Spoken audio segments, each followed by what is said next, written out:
Houston Integrity, we are suit on complete. Houston copies.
Houston Integrity for a status.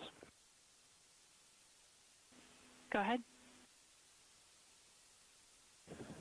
Seats 3 and 4 are connecting umbilicals. We're going to be stepping into leak check soon.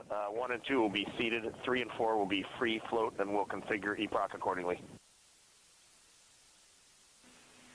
Houston copies all.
Houston integrity, all 4 seats are leak check complete.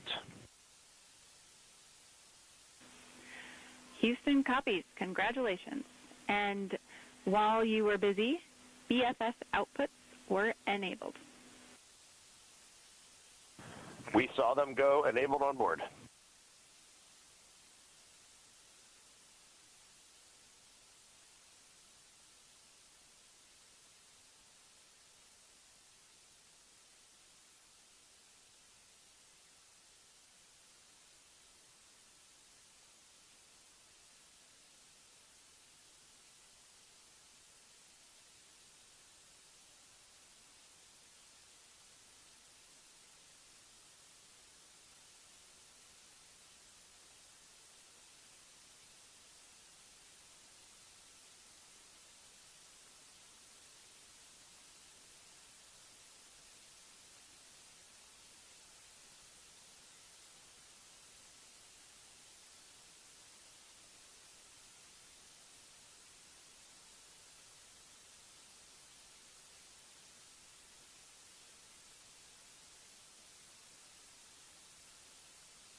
separation just 24.5 minutes from now.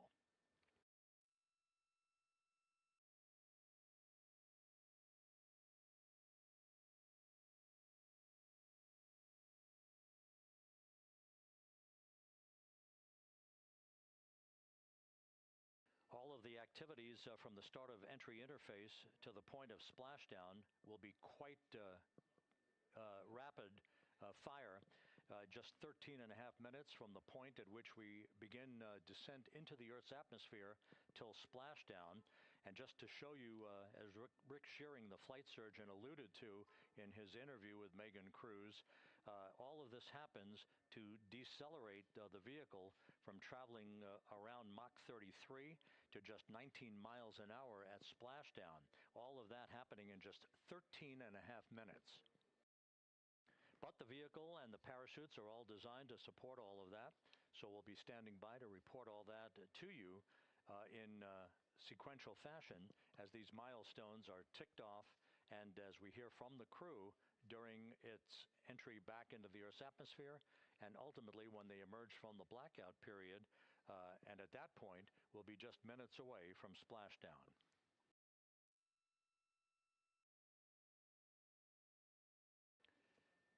So with all of those preparations ongoing, we can return here briefly for another report from the USS John P. Murtha and Megan Cruz. Megan?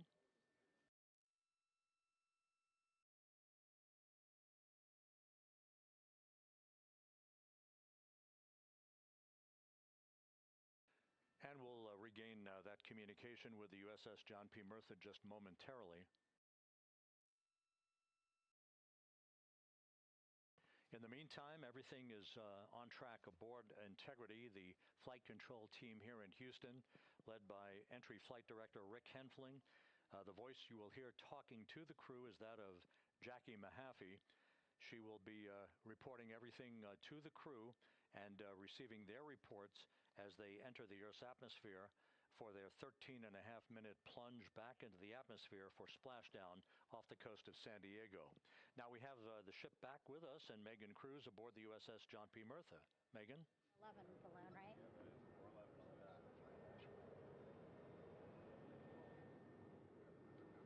Hey, Rob, yeah, the excitement is really building here on the ship. I'm watching right now one of the weather balloons being lofted up from the ship. Again, weather balloons, very important for us to make sure that we are tracking the right kind of weather and also the data that's needed for what's called our Sasquatch team. Again, it's a team out of NASA that basically makes sure that the debris that comes off of Orion, again, some of those pieces of the parachute system, make sure. Hey, Rob, yeah, the excitement is really building here on the ship. I'm watching right now one of the weather balloons being lofted up from the ship. Again, weather balloons, very important for us to make sure that we are tracking the right kind of weather and also the data that's needed for what's called our Sasquatch team. Again, it's a team out of NASA that basically makes sure that the debris that comes off of Orion, again, some of those pieces of the parachute system, make sure that they don't fall on us here in the sea, and also our aerial assets, our folks in helicopters. So watching that float away right now. But with me right now is Captain Eric Kenny. He's the commanding officer of the John P. Murtha naval ship. Thank you so much for being here. There are so many moving parts that you have to keep an eye on. That's absolutely right, yeah. But first of all, on behalf of the crew of USS John P. Murtha, Megan, thanks for having me on today. Happy to tell you what we're doing and excited to get the interview started. Yeah, absolutely. Why don't we actually take a look at the flight deck here? We'll start there. Basically, we also, while watching this weather balloon float away, we noticed all 4 helicopters leave the flight deck. We now have an empty flight deck. We had 2 imagery helos as well as the 2 crew helicopters that will go recover the crew. This is just one of the many things that, again, our ship of 550 people, it's something that you oversee as commanding officer. Yeah, absolutely. Every commanding officer, I would say really every naval service member, our priority is always safety. And as the commanding officer, I take that as one of my primary roles here on board. Mission accomplishment is important, safety always. So my day really has, I would say my message to the crew has sort of changed over the past 24 hours. As we're leading up to today, we've been building up the excitement and motivating the team for the training that we've executed. But really over the past 24 hours, now I'm trying to get us to slow down a little bit. Trust our training, right? Don't believe all the hype. Don't believe everything that's going on. Just let's trust what we've done to get to this point, and if we do that, we'll be successful today. And also part of the big success is obviously the coordination between NASA and the U.S. military. How does it feel being able to support the human space program we have? Yeah, I mean, since 1959 with Mercury, Gemini, Apollo, the history between NASA and the Navy has been in lockstep. But like any other skill, if you don't practice it regularly, that skill atrophies. So we've had a few decades off from that. But, over the past 4 or 5 years, really with this ship over the past year, we've constantly trained and working for this moment right here. Building up the hype, but to get to this point today, to be able to trust in all the training we've done. We've worked with, working with NASA, the Air Force, the medical team, dive team.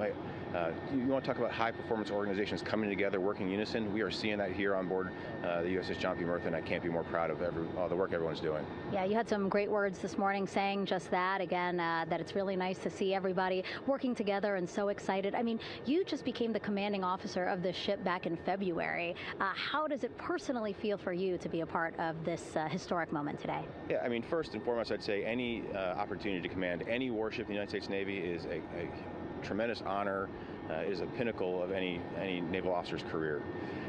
That being said, as my change of command was approaching, and I realized that Artemis was going to be in the window here, to say that I'm humbled and honored to be here is an understatement.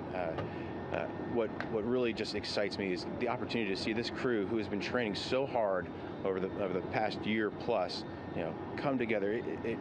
It is what inspires me. Listening to NASA and the ownership and pride they take, they make my crew better. I think we're making NASA better together.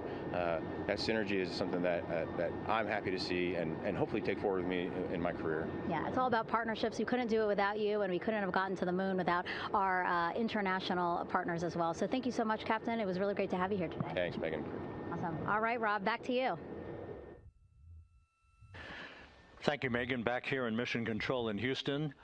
We just had a quick view of the crew. We'll get that view back, and there they are again. Here in Mission Control, the entry team of flight controllers led by Rick Henfling and Jackie Mahaffey serving as the spacecraft communicator. We have just handed over communications links from the Deep Space Network that we communicated with the crew through from the time of the translunar injection burn back on April 2nd. We've just handed back to the Tracking and Data Relay satellite system as we prepare for the crew module service module separation that will take place just 17 minutes from now. With the Earth looming in front of Integrity as it barrels back for a splashdown of the Pacific just 50 minutes from now, we're just 5,700 nautical miles from splashdown. Just one other quick note about the comparison from the Artemis I entry profile to the Artemis II entry profile and how that is serving as an extra layer of protection for Integrity's heat shield. The Artemis I entry had an entry range of some 3,178 nautical miles, a very long downtrack, and a very longer period of exposure to heat loads than we're experiencing tonight. It also had that skip entry profile that we discussed earlier, dipping into the Earth's atmosphere, then back out, then back in. It was about 20 minutes of exposure. Integrity, Houston, comm check on TDRS. Jackie, we have it loud and clear on TDRS. We have you the same. And there's one of the weather balloons being deployed from the USS John P. Murtha.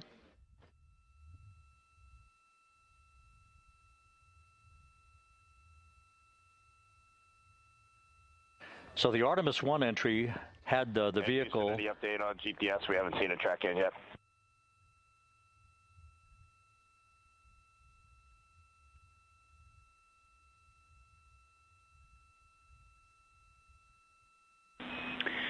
Reed, we are watching. We are starting to get into the window where they may start acquiring, so should be within the next 10 minutes.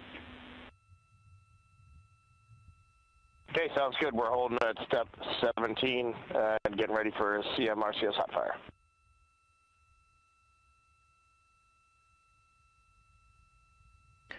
And that exchange indicating that we are expecting to acquire data from the GPS system on board. That'll be a navigational tool that will basically tell Integrity's computers that they're on track down the center line of the corridor for the entry interface that will lead them to their splashdown point.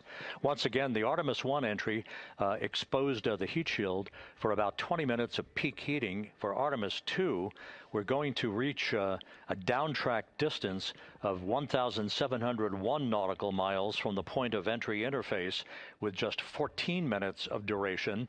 And it's basically a different angle of attack, a little bit steeper angle of attack that will protect the heat shield from excessive heat loads. So that is the difference between Artemis I and Artemis II, all designed into this mission to gather data, to protect the heat shield, since the Artemis III mission and beyond will have a different designed heat shield that will allow that skip entry type of profile to be resumed for all of the future missions coming back from the south pole of the moon when we initiate lunar landings.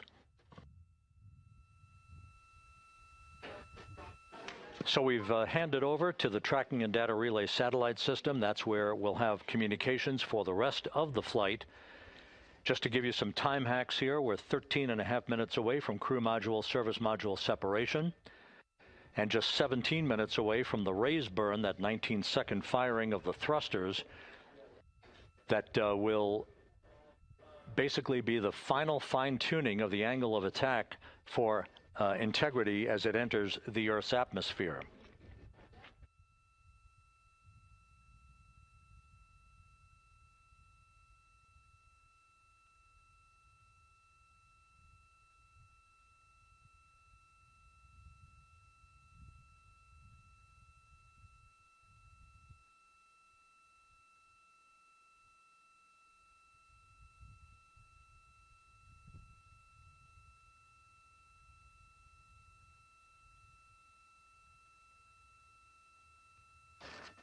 And once again, a dueling box view of some of the assets that are involved in recovery operations today.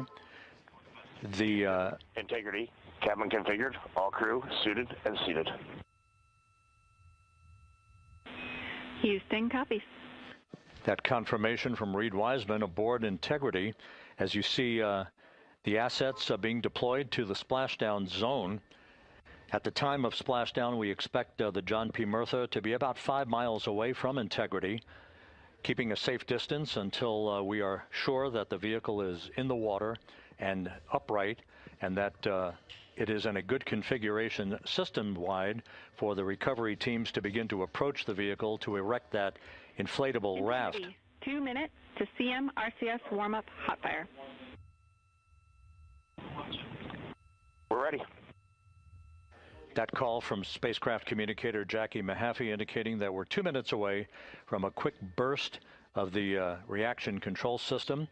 Thrusters, that will be a hot fire test prior to the separation of the crew module from the service module. The European service module has performed flawlessly throughout this flight.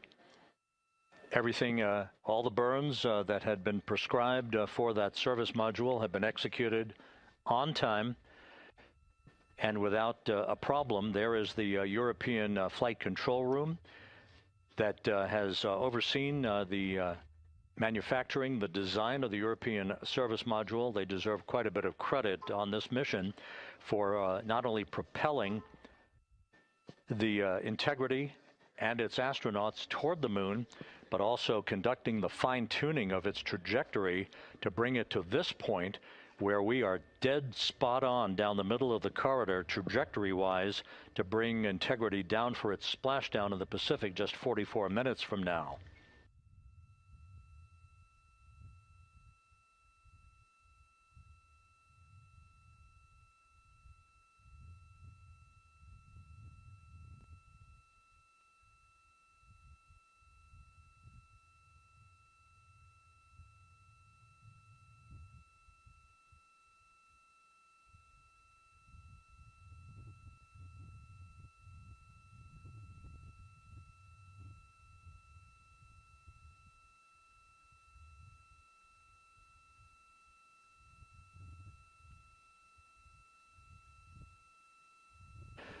What you're looking at is a computer-generated visualization based on real-time telemetry from Integrity.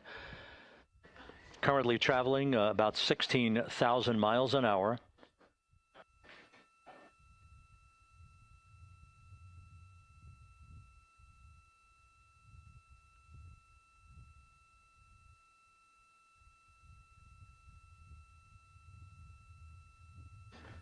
Integrity traveling about 16,000 miles an hour. For the prop cautions, we're taking a look. Copy that. Now just about 5,100 miles from Earth. Splashdown scheduled 43 minutes from now. We're just 9.5 minutes away from the crew module service module separation.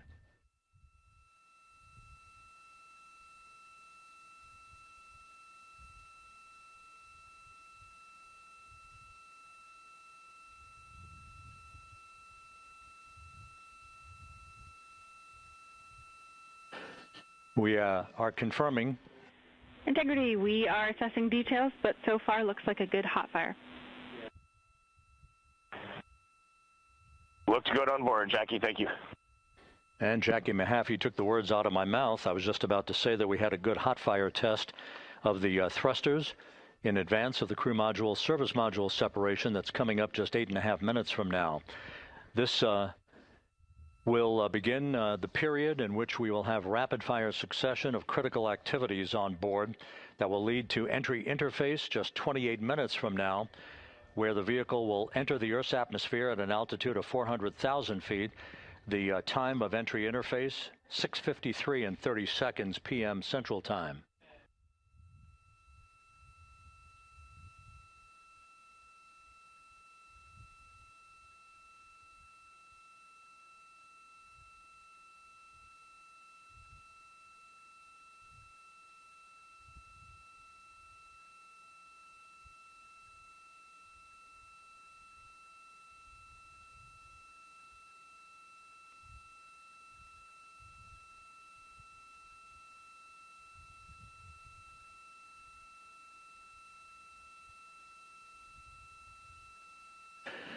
Integrity's astronauts were awakened at mid-morning to begin their entry preparations.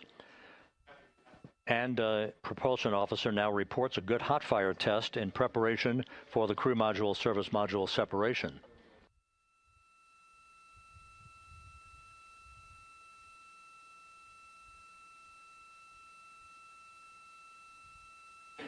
We're now inside 41 minutes until splashdown. Integrity Houston, we have confirmed a good CMRCS hot fire, and although we are not seeing GPS acquired yet, you can skip the troubleshooting steps in 157 for now. Integrity copies.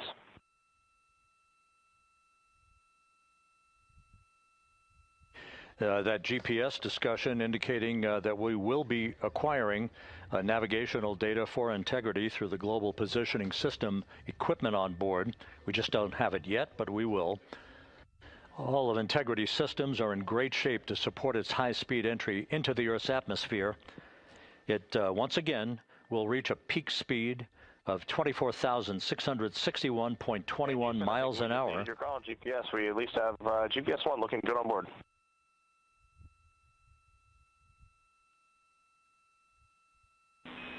We are confirming.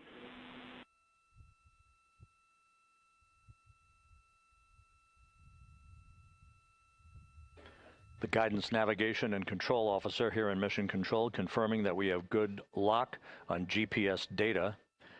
We are on a communications link now through the Tracking and Data Relay satellite system.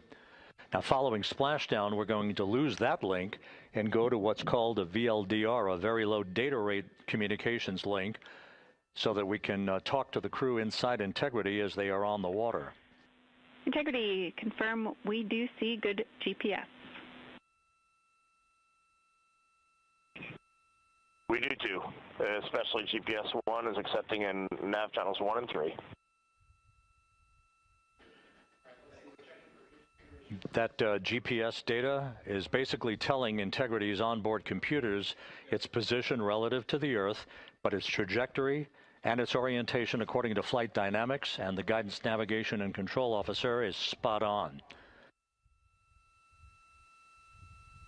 We have now armed the pyros for the crew module service module separation coming up less than 5 minutes from now.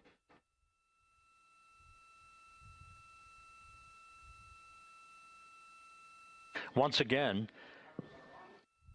just 10 seconds after entry interface, we will see Integrity reaching its peak speed of 24,661.21 miles per hour. That will be just seconds before we begin a 6-minute blackout period. Integrity, Houston. Your vehicle is in a good config for CM-SM SEP and go for CM raise. Houston, we see the same on board and copy go for CM raise.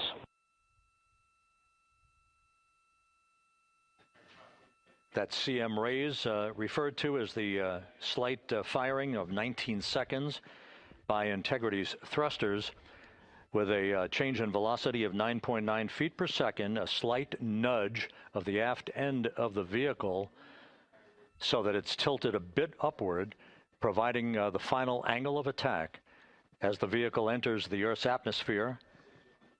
This being the mitigating factor that will reduce heat loads on the heat shield as we reach a point downrange from the start of entry interface, some 1,701 nautical miles to the splashdown site.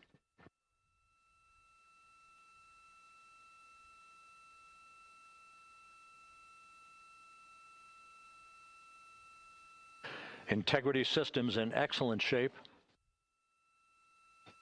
We are currently 3,300 nautical miles left in this mission. Splashdown scheduled 36 minutes, 39 seconds from now.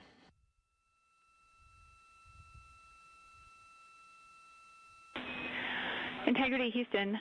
For the 2 enabled prop cautions, what happened is while the thrusters were firing, multiple pressure sensors on each of the strings diverged a bit from each other. Those limits look to be set pretty tight. We think it could happen again when the thrusters fire in the future, so we are going to suppress those messages. We concur with suppress, not inhibit. Thank you. That exchange between Jackie Mahaffey, our Capcom for tonight, and Reed Wiseman aboard Integrity, indicating basically to ignore sensor data. All of Integrity systems are in good shape.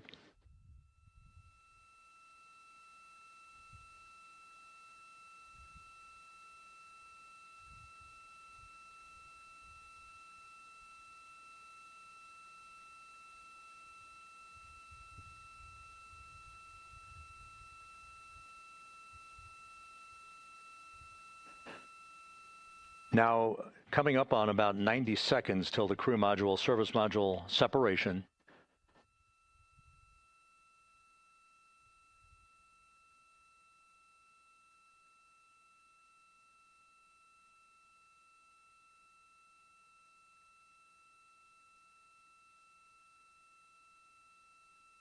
All quiet here in Mission Control as we enter the most critical phase of the completion of this flight. All of the preparatory activities leading up to the vehicle entering the Earth's atmosphere just 21 minutes from now.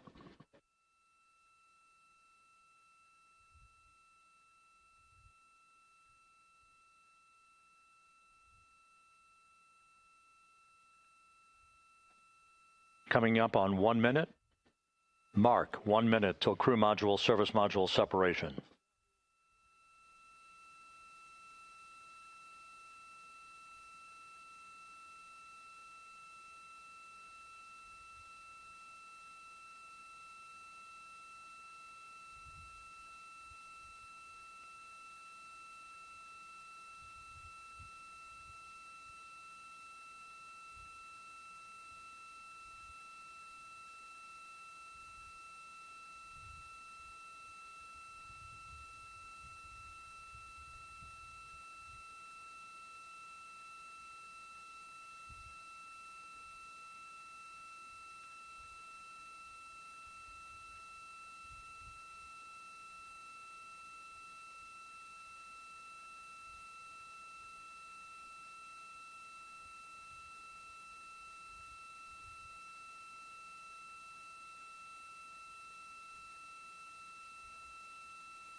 And we have confirmation of crew module, service module separation, and a great view, albeit momentarily.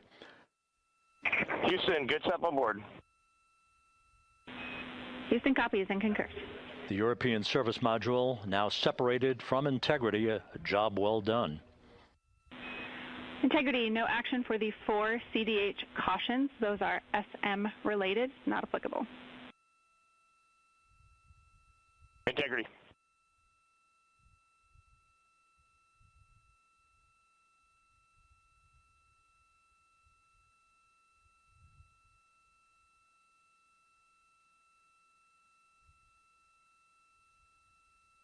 So, with Integrity now flying free on its own for the remaining 32 minutes of this mission, next up, the raise burn, a 19-second firing of Integrity's thrusters. Good GPS 2.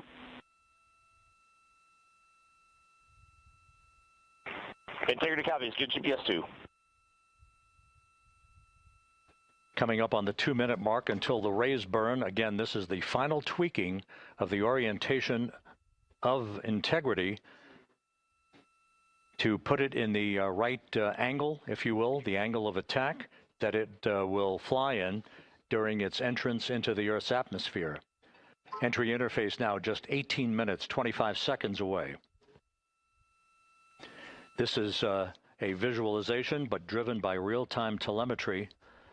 This is the maneuvering of Integrity to the raise burn orientation. Just 2,800 miles from Earth.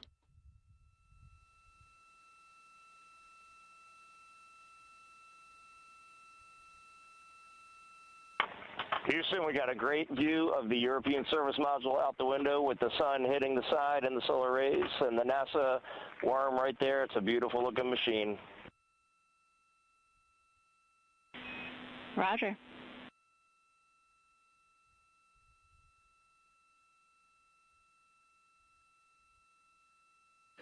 And we have completed the maneuver to the raise burn orientation, 1 minute away from the raise burn.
And the crew module raise burn is underway, a 19-second firing of the thrusters, and we have a completion of the burn.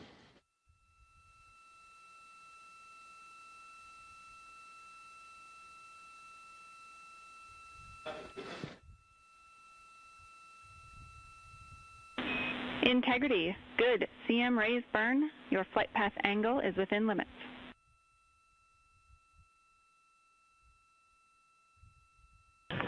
Integrity copies. Looks good on board, Jackie. So the final maneuver is now complete.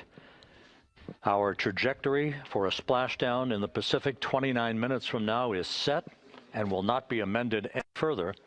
And we have the right angle of attack to mitigate any excessive heat loads on the vehicle during entry interface. Integrity, Houston, a heads up about comm coverage. When you perform the 180 roll, for the first minute or so in that attitude, we expect about a minute LOS. We copy.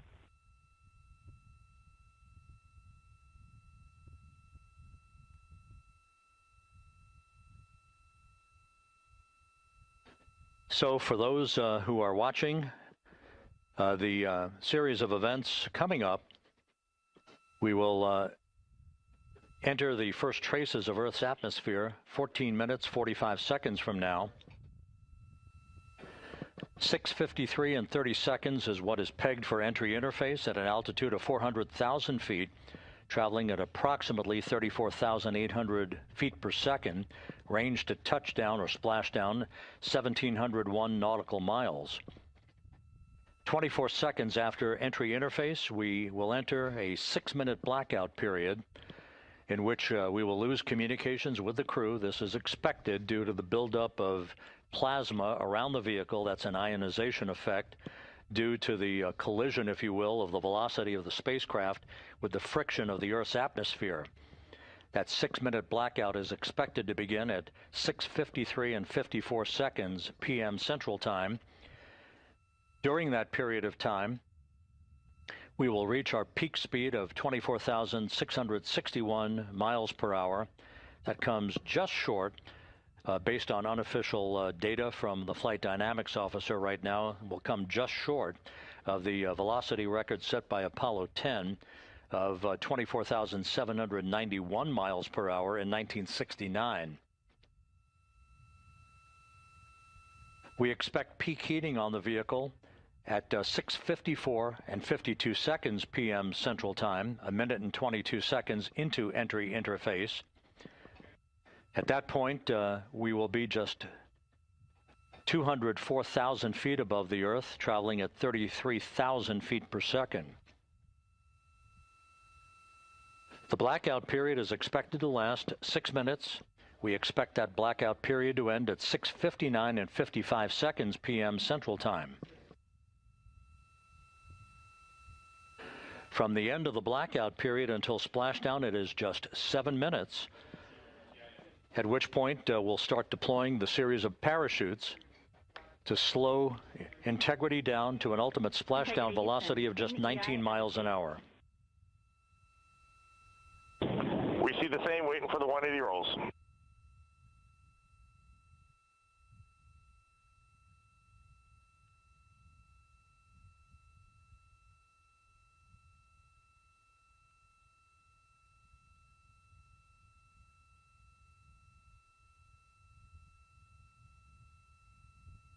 The parachute deployment sequence, once again, will come in several segments, but in rapid fire succession. And we have a great view of the moon out window 2.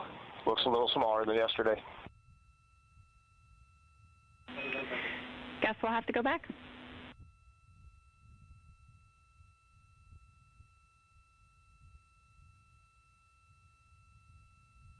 Reed Wiseman and Jackie Mahaffey exchanging discussion on a view of the moon that Integrity's astronauts are seeing in the final minutes of this mission that will be completed with splashdown just 25 minutes from now.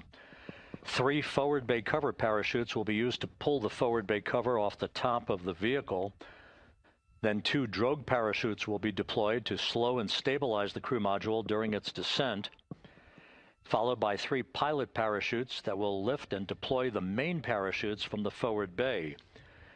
The final sequence will have 3 main parachutes deployed. These will be 116 feet in diameter, each main parachute approximately 265 feet long when reefed.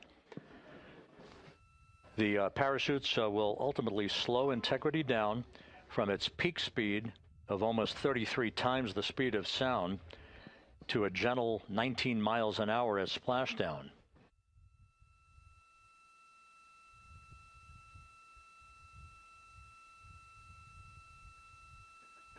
The vehicle is now currently in a roll to the proper attitude for entry interface. Our trajectory is right on according to flight dynamics.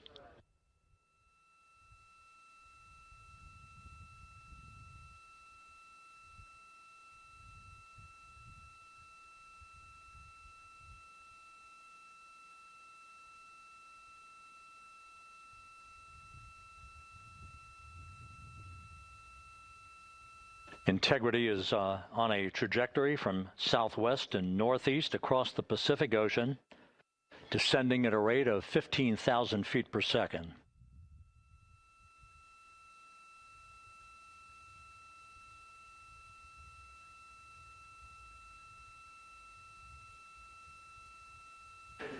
Range to touchdown 4,300 nautical miles, all the systems in excellent shape.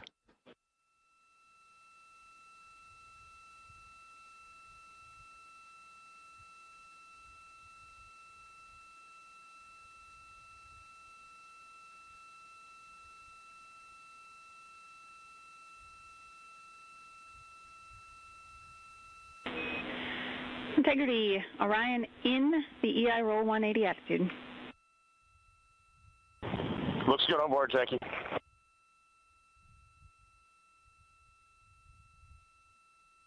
This view out of one of Integrity's windows.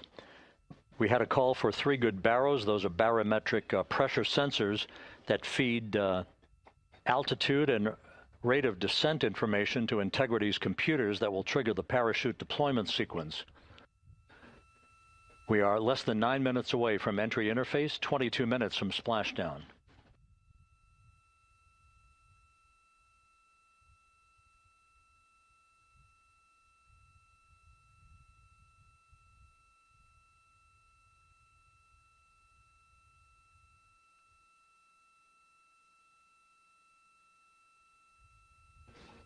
You can see the reflection of one of the crew members in the window.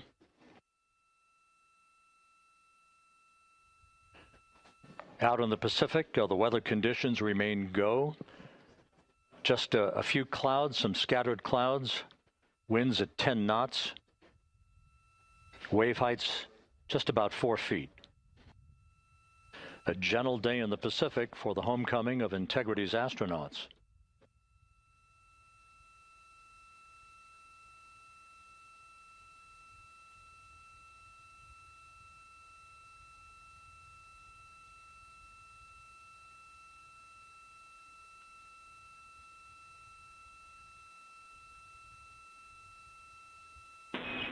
Integrity back in EI attitude.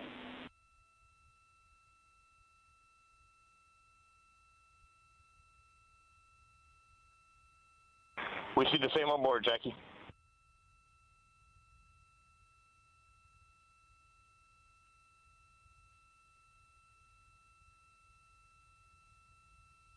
Houston, purge is complete. Crew and vehicle are configured for entry. Houston copies. And we're in step 37, transferring nav state to BFS.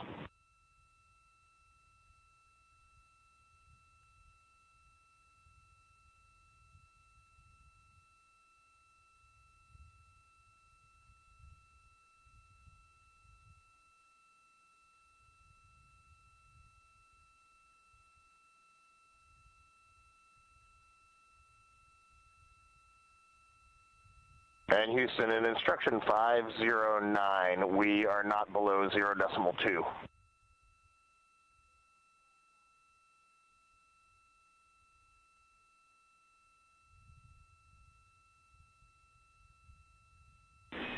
Integrity, no action required.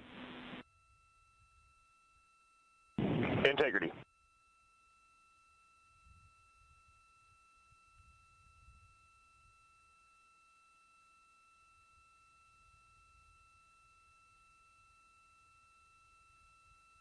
Now 6 minutes away from entry interface.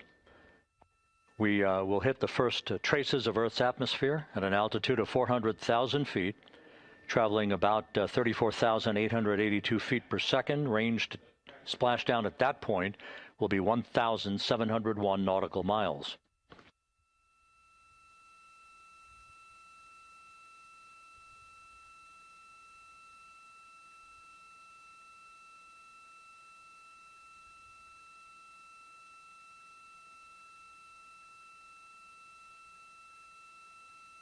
And once again, just a reminder, some 24 seconds after entry interface, we do expect to lose communications with the vehicle and the crew during a 6-minute blackout period when a plasma shield will build up around the spacecraft due to the ionization, due to heating effects.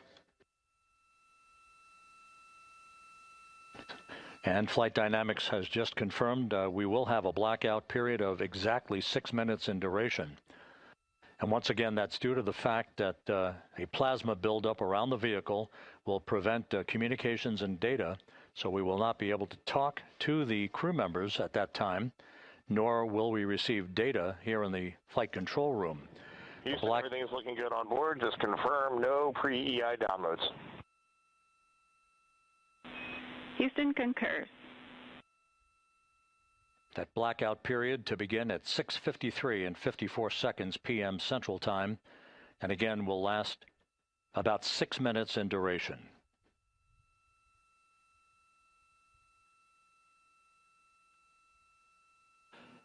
We're 4 minutes away from entry interface.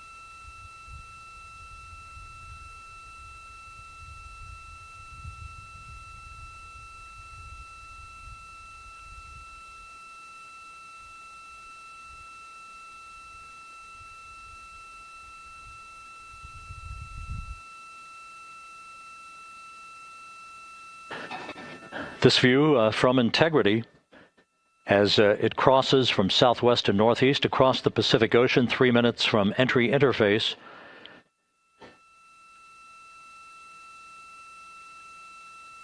"16.5 minutes till splashdown."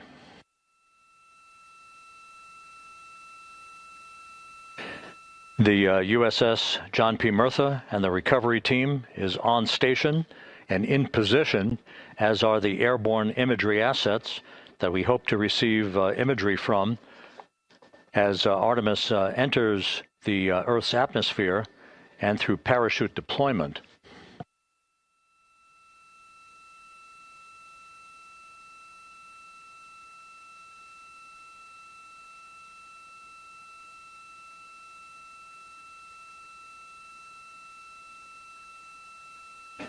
All of Integrity's systems are in great shape. The crew is ready to complete its mission just 15.5 minutes from now.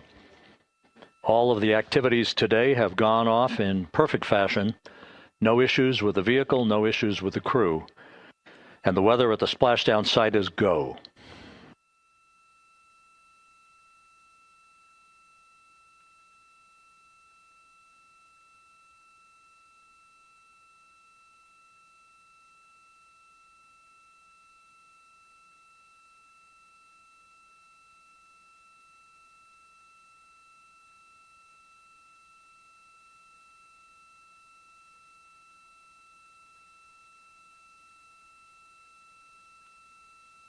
Coming up on 1 minute until entry interface.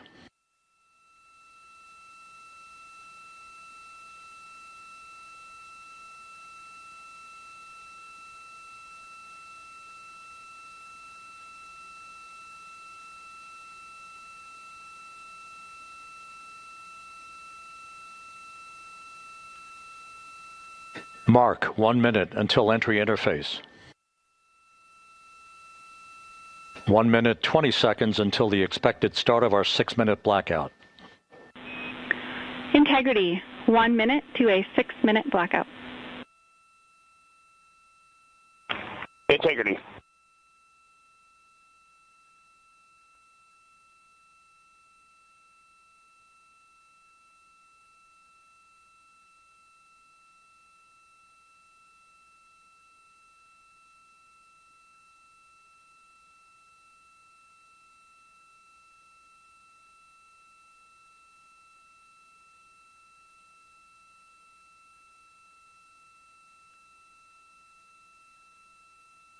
Ten seconds till entry interface.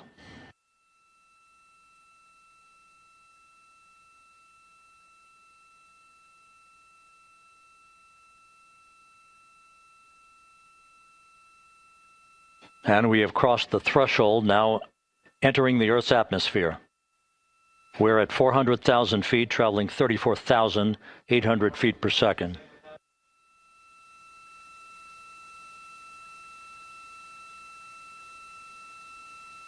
Time to splashdown, 13 minutes, 10 seconds.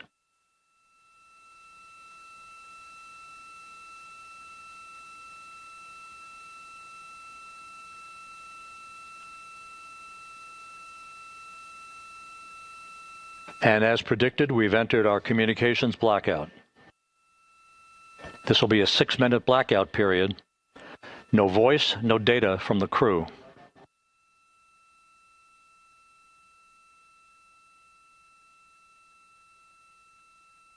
We're 30 seconds away from the anticipated point of peak heating on the vehicle, where temperatures will rise to about 4,000 to 5,000 degrees Fahrenheit.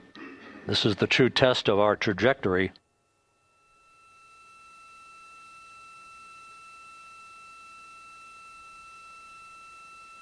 And from the G5 aircraft in the vicinity of the splashdown zone, this view of integrity. So that pinpoint of light shows the vehicle as it enters the period of peak heating in the Earth's atmosphere, the first tug of gravity being felt by Integrity's astronauts since their launch back on April 1st.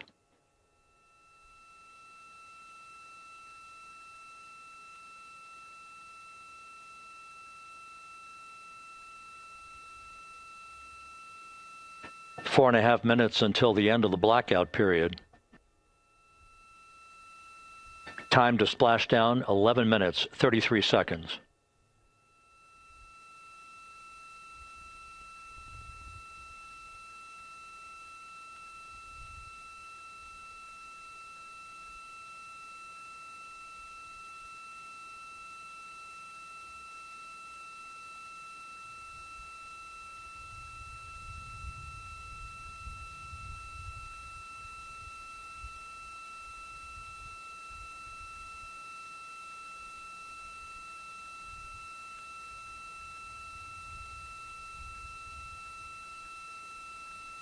The landing and support officer reports that the P3 has acquisition on integrity.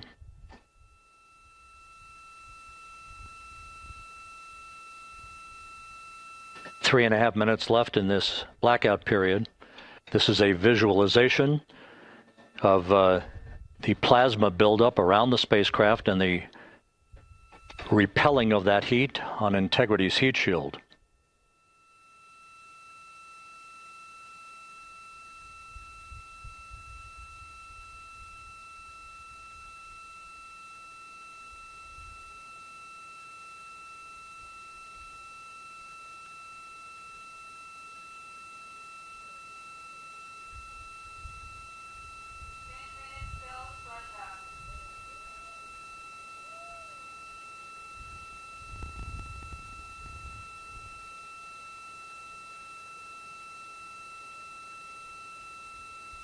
Flight Dynamics reports that airborne assets in the vicinity of the splashdown zone do have a visual on integrity.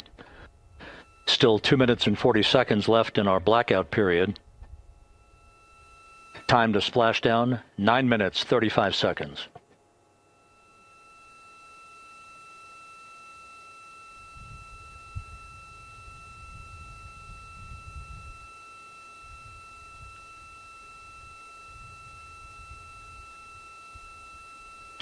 Multiple airborne assets as part of the recovery team all have visuals on integrity.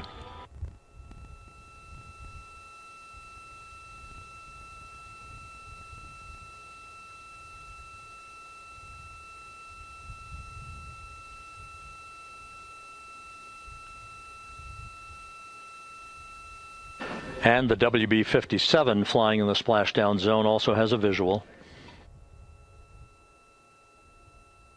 And the Navy helos also have visuals.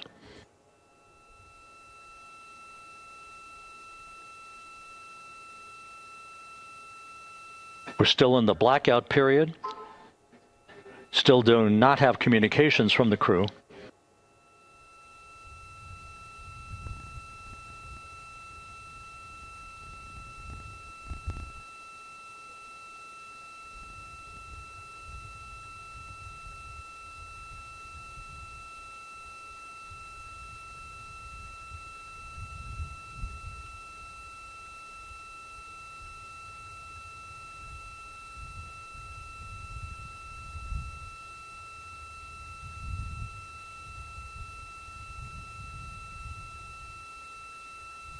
We're standing by for communications from the crew.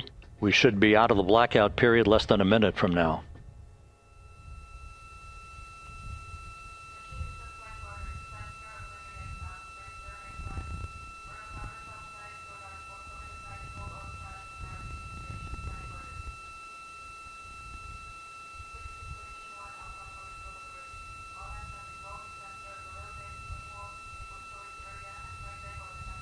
We are now processing data from integrity.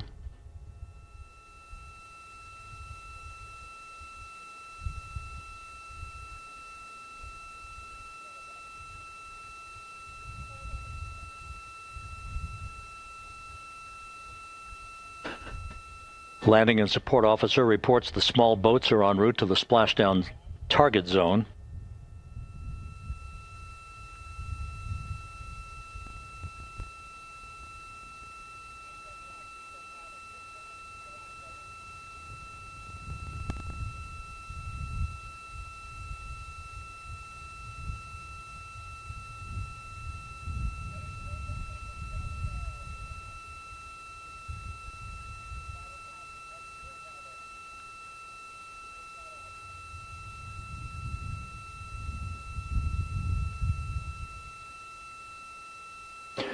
Passing through 150,000 feet, our trajectory is perfect.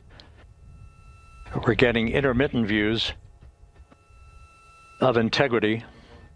Still waiting to establish voice communication.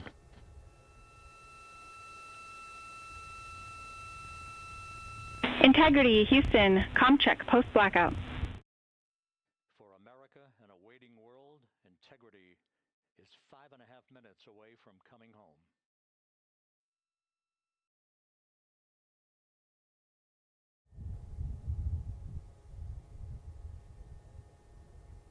Passing 100,000 feet now. Range to splashdown 19 nautical miles.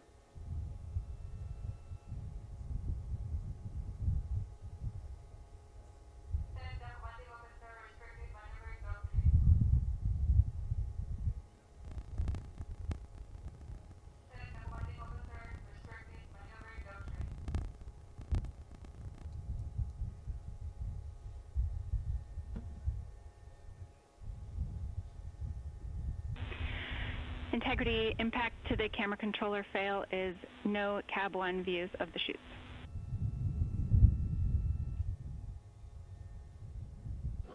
Integrity.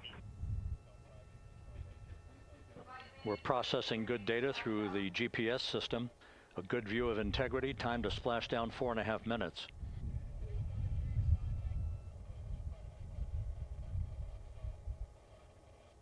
And a view of integrity from the WB-57. We're at 50,000 feet.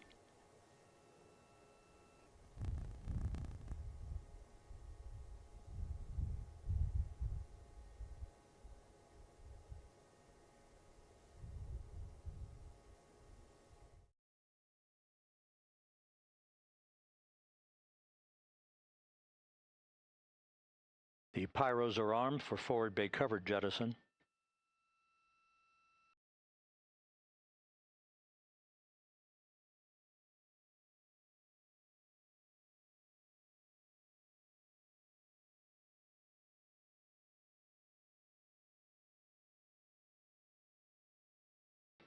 And there go the first series of parachutes.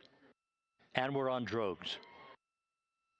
And Houston, we're visual 2 drogues out the window. 2 good drogue chutes. Next up. We copy, we see them. Next up, the deployment of pilot parachutes that will pull the main chutes out. Time to splash down 3 minutes and 10 seconds.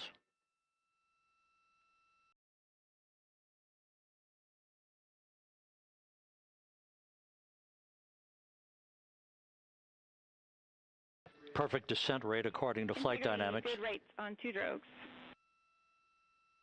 We see the same on board.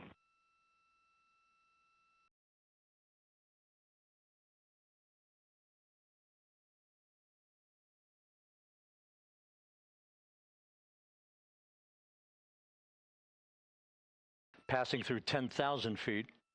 Still on drogues.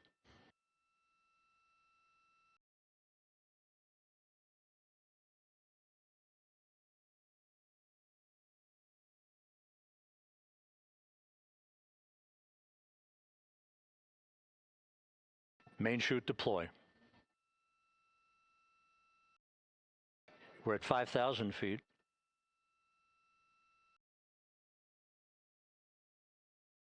Search and recovery beacon has been activated on integrity.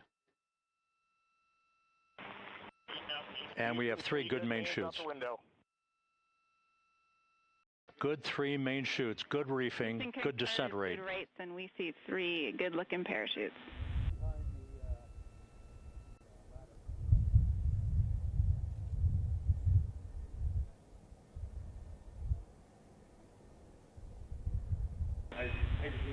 Integrity, cabin pressure indicates no need for hydrazine checks. Integrity copies. This is a perfect descent for integrity. Its crew sounding hale and hearty on board. Time to splashdown 1 minute 15 seconds.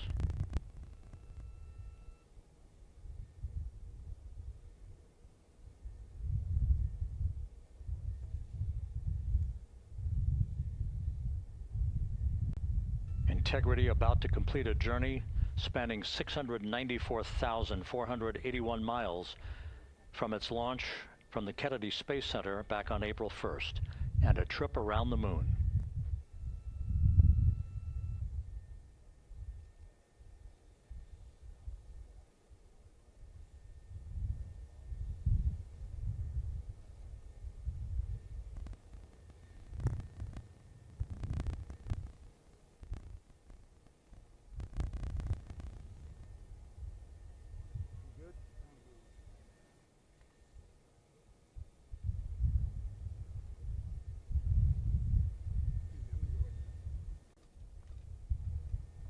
Passing through 1,000 feet.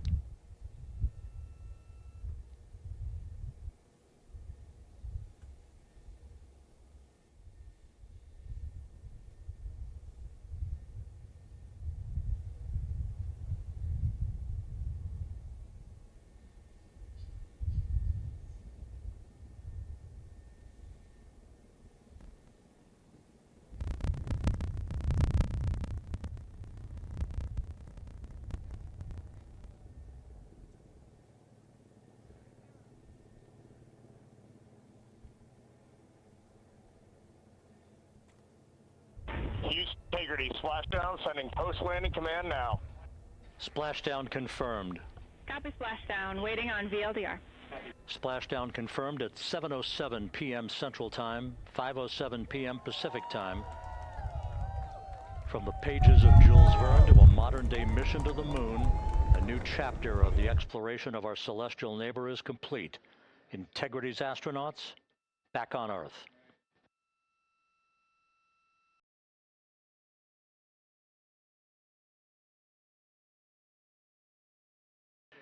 And the landing and support officer reports the vehicle is stable 1.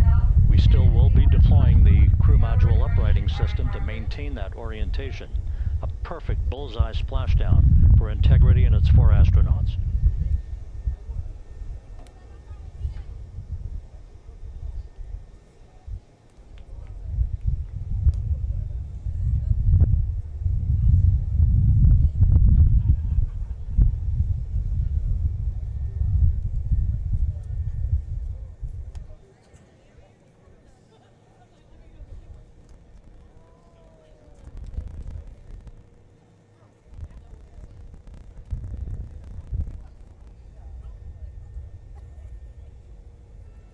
The unofficial splashdown time, 7:07 and 47 seconds p.m. Central Time. We'll get that refined for you.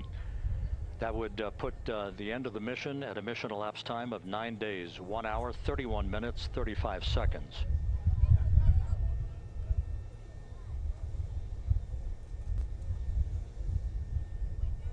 And we're configuring for very low data rate.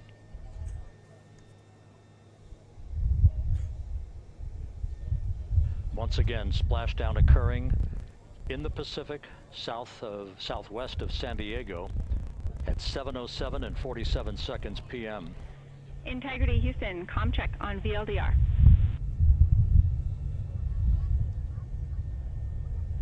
Houston, we have you loud and clear on VLDR. How us? We have you the same. We'll meet you over in post-landing. Perfect communications established. A journey. We are stable 1, 4 green crew members.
We continue to monitor the functioning of the CMOOS system. The airbags are being inflated to maintain a stable 1 or upright configuration. And there's a good view from one of the naval helicopters hovering overhead. Reed Wiseman reporting 4 green crew members, meaning they're all in excellent shape.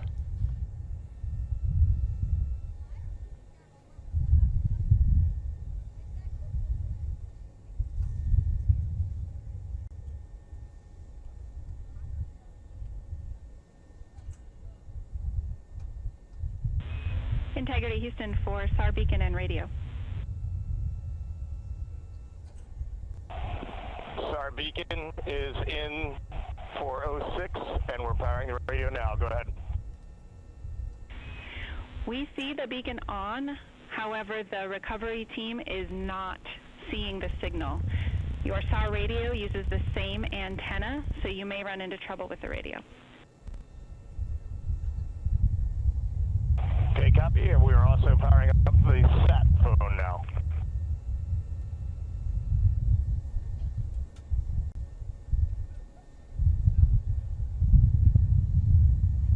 So Integrity is in great shape, and as the crew continues its post-splashdown timelined activities on board, Reed Wiseman once again reporting that all 4 crew members are in excellent shape. And we have 5 inflated airbags to maintain an upright configuration so that the recovery team can now begin a slow approach to the vehicle. Meanwhile, here in the flight control room, Entry Flight Director Rick Henfling is polling his team of flight controllers for the start of powering down the vehicle after a thorough systems check.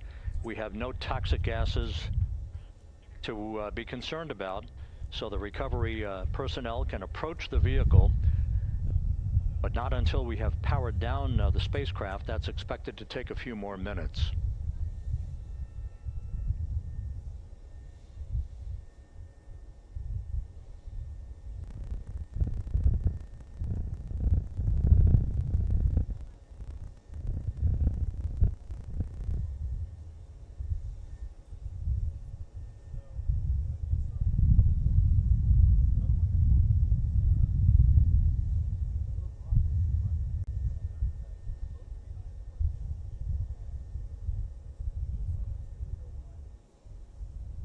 Integrity back on Earth following its historic flyby of the moon. It was, for all intents and purposes, a textbook mission. On 2828, but I'll remain on this frequency. We copy.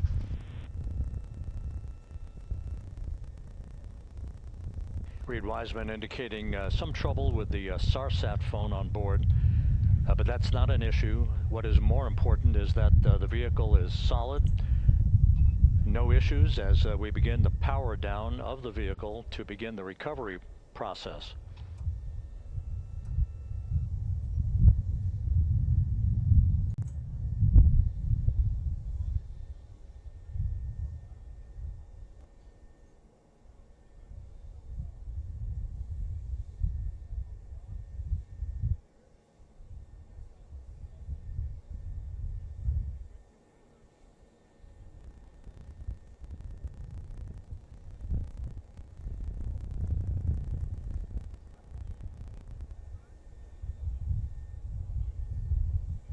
The propulsion officer here in Mission Control reports that we have safed the prop system on integrity. Can you say again? That was very weak and broken. Integrity, Houston did not call.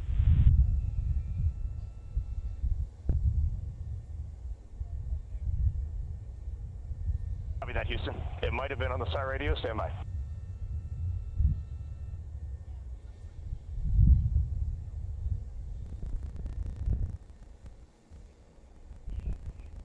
All of the milestones were executed in perfect fashion. Integrity entering the Earth's atmosphere right on time,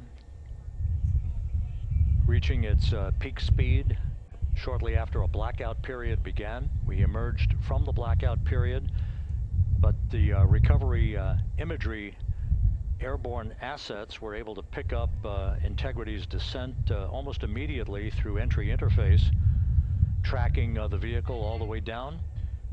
And finally, you saw the sequence of chute deployments. First, the forward bay cover being pulled off the top of the vehicle by a series of 3 parachutes. Then the drogue chutes were deployed, followed by the 3 main chutes that slowed the splashdown velocity of Integrity to just 19 miles an hour.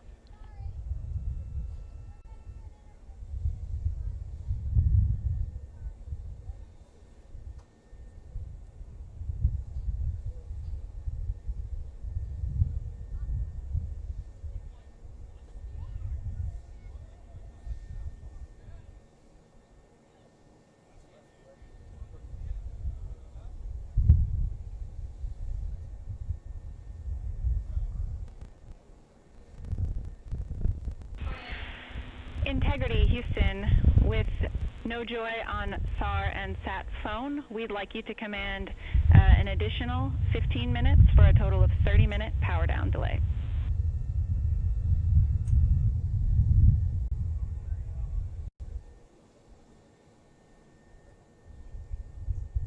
All right, Jackie, we just selected T/D+30. No joy on SAR radio or SAT phone. And stand by, we have the master diver on SAR radio. Please hold comms. Hey Lily, excuse me, hey Jackie, we just got the master diver on SAR.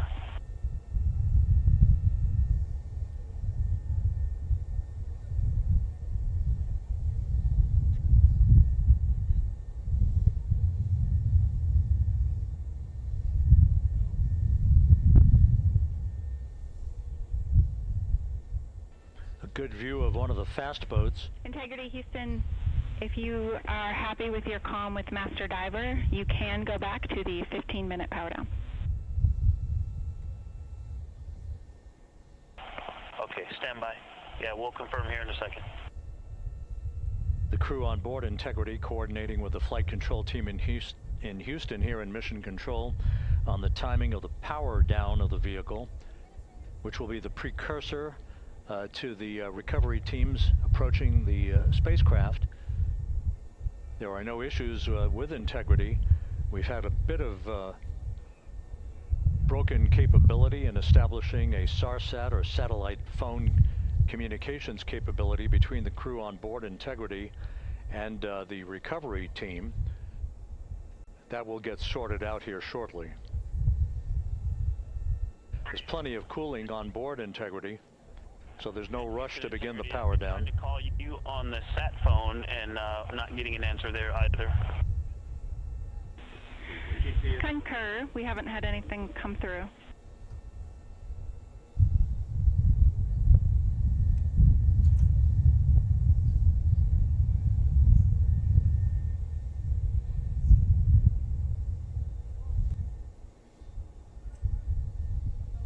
And Houston, if you could relay to recovery that we hear them, but it does not appear as though they are hearing us.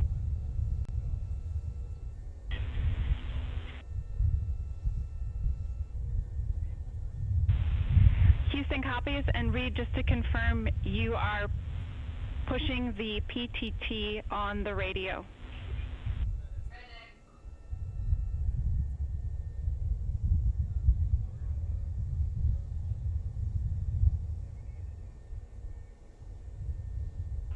So as we continue to sort out the communications between Integrity and the recovery teams, we are standing by for the initiation of the power down procedures that, as you see, the recovery teams are moving towards the side of the capsule.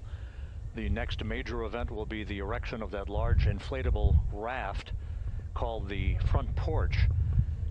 That will be the port of call for the crew as they're being extracted one by one from the vehicle.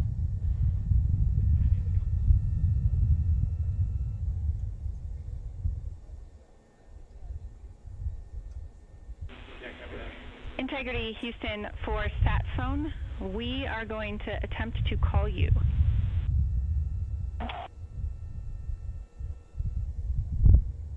Good idea, standing by. And Jackie, yes, we are pushing the push to talk, the two buttons on the left side of the radio below the up-down arrows. We are utilizing them. I'm rebooting the radio to see if we get good comms. Okay, we copy all, and just to confirm, you are seeing that you're touchdown plus 3030 for power, correct? That's affirmative.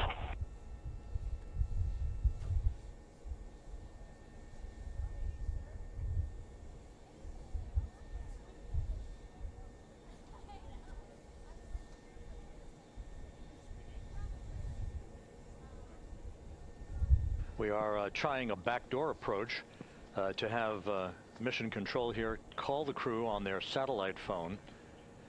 This is all part of the coordination for the power down of the vehicle that will initiate the actual recovery operation. The first boats with the Navy divers on board are standing by, waiting to close in on Integrity to begin the process of erecting the large inflatable raft that's called the front porch that will be where the astronauts are extracted from so that they can have a few minutes to get their land legs back before they're hoisted aboard the Navy helicopters for the flight back to the deck of the USS John P. Murtha.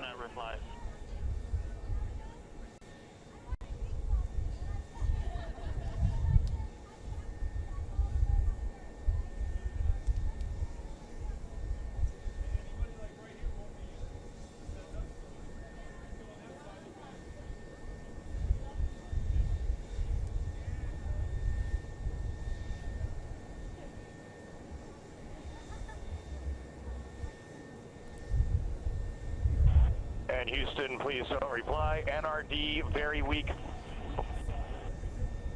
but readable. Master diver, we can hear, but they cannot hear us.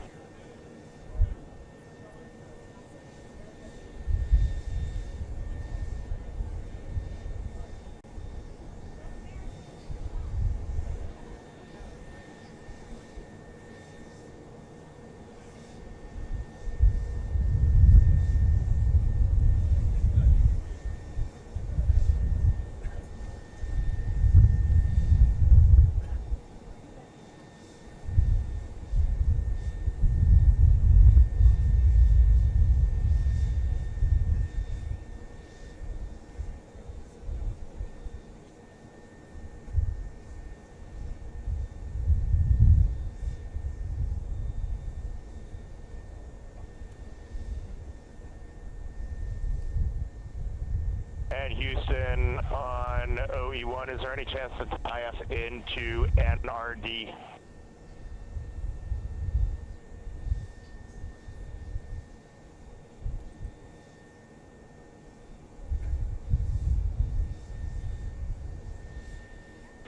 Checking.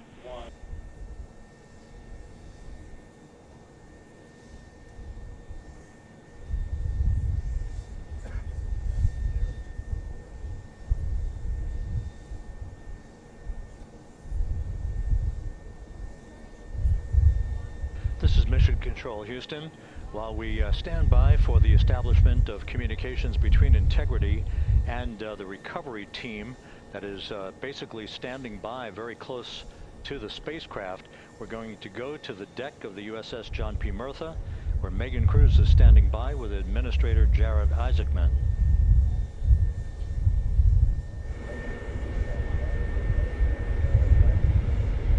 Hey Rob, yeah, just such an honor to be able to be here on the ship, to be able to share and experience this moment with everyone together. And of course, as you just said, yes, here with NASA Administrator Jared Isaacman. Administrator, how did you feel getting to witness this and seeing NASA at its best? Oh, I mean, I'm honestly, I'm still at a loss for words. I mean, you know, like the childhood Jared right now can't believe what I just saw. I mean, almost been waiting my whole lifetime to see this, and then as NASA Administrator, I just couldn't be more proud of the entire workforce, the years, the effort, the late nights, all the hard work from across the country that contributed to this incredible moment right now. And yeah, incredibly grateful too for our teams here on the John P. Murtha right now. Yeah, look at them behind us here. We've got everybody. Hey, what do you guys think? We just brought some astronauts back from the moon, huh? Unbelievable.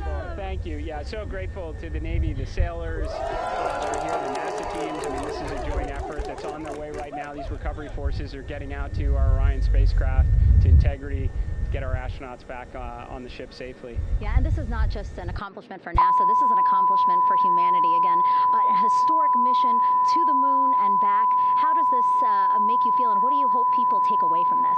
Well, I'll tell you, you know, I think about the crew members that we've all had an opportunity to observe over the last 10 days, right? I mean, they're absolutely professional astronauts. I mean, wonderful communicators, almost poets. But then I think these were the ambassadors from humanity to the stars that we sent out there right now. And I can't imagine a better crew than the Artemis II crew that just completed a perfect mission right now. So yes, it's a huge moment for everybody, right? I mean, we are back in the business of sending astronauts to the moon, bringing them back safely, and to set up for a series more. I mean, this is not a once in a lifetime, which you hear sometimes around here. It's like, this was a once in a lifetime. No, it's not.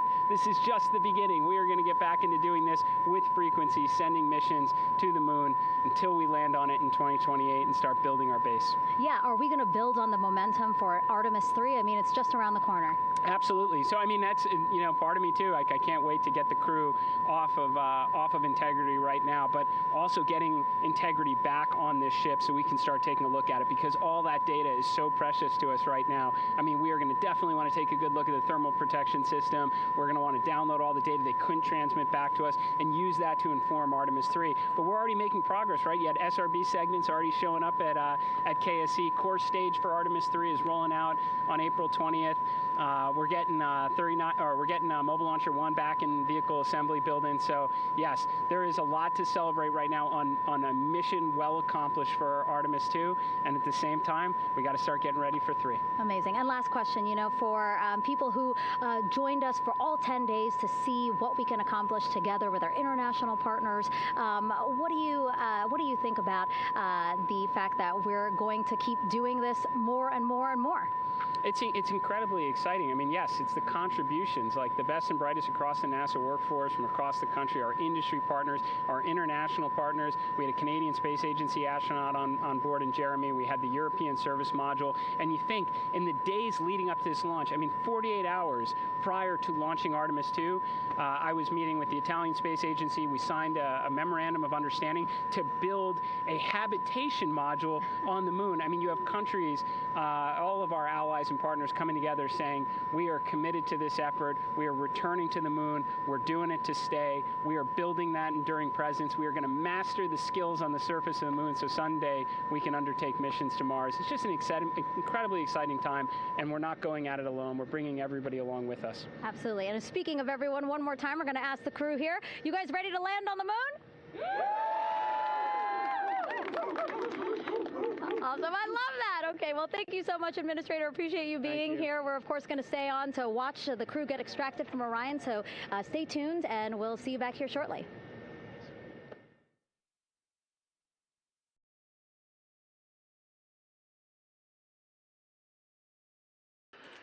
Thank you, Megan, and thank you, Administrator Isaacman.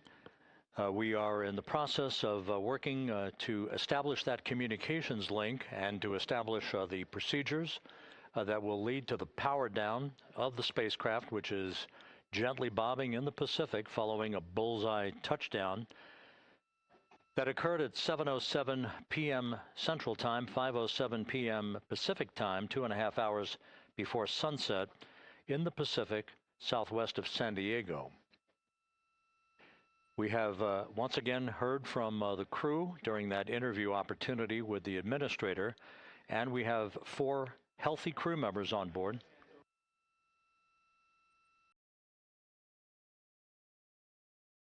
We now have confirmation that the vehicle has been powered down as per the procedures. So we have vehicle powered down, and the flight control team here in Houston, Flight Director Rick Henfling, has handed over mission authority to the Exploration Ground Systems team out in the Pacific. Now, we will physically not get off console with this team until the crew has been extracted into the front porch, that inflatable raft that will be erected along the side hatch of Integrity. So we're standing by for that in the next step in the recovery procedures. But everything is in great shape, and we have 4 healthy crew members on board the vehicle.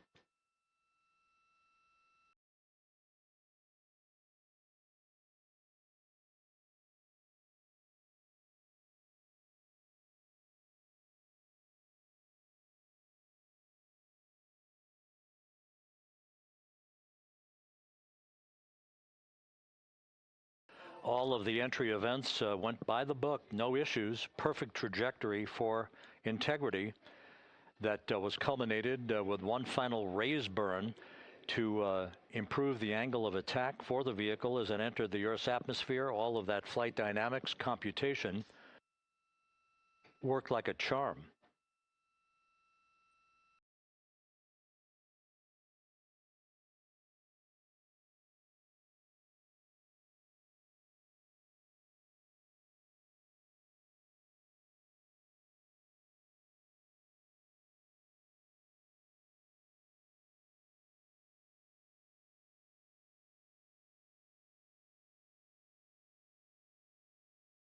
So we are standing by for the recovery team to approach Integrity and begin the process of erecting that inflatable raft called the front porch, which will see the crew members be extracted from the hatch of Orion into that inflatable raft before they're hoisted aboard 2 Navy helicopters in a variety of different configurations. Each crew member will be hoisted in sequential fashion, in alternating fashion, 2 crew members for each helicopter before they turn around to head back to the John P. Murtha. Once on the deck of the ship, they'll be brought into medical bay for comprehensive medical exams. But Reed Wiseman has reported several times that the crew is in excellent shape.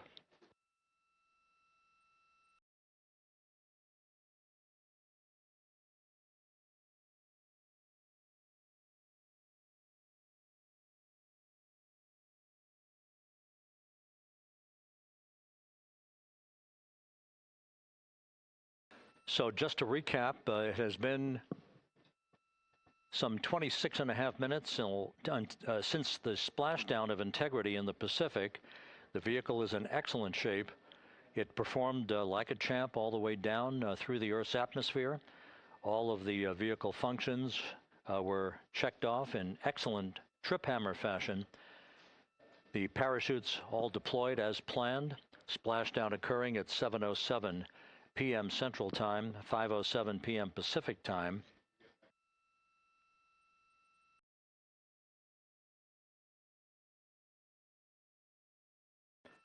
And after a bit of a tussle to try to establish a communications link with the recovery team, we were finally able to run through the procedures for the powering down of the vehicle. We've handed over mission authority to the Exploration Ground Systems folks out in the Pacific, and the recovery team will be approaching the vehicle shortly to erect the inflatable raft called the front porch before opening the hatch to Integrity to bring the crew members onto that raft before they're hoisted onto two Navy helicopters, two crew members for each helicopter, before they're flown back to the deck of the USS John P. Murtha.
This is Mission Control Houston.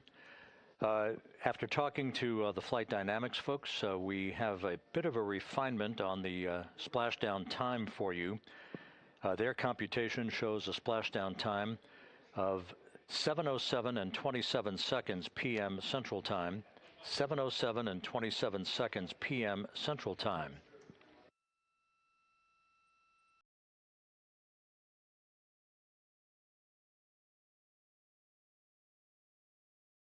That would equate to a mission elapsed time of 9 days, 1 hour, 32 minutes, and 15 seconds.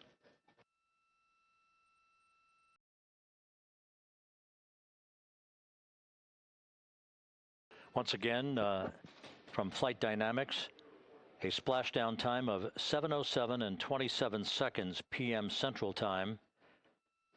That would equate to a mission elapsed time of 9 days, 1 hour, 32 minutes, and 15 seconds.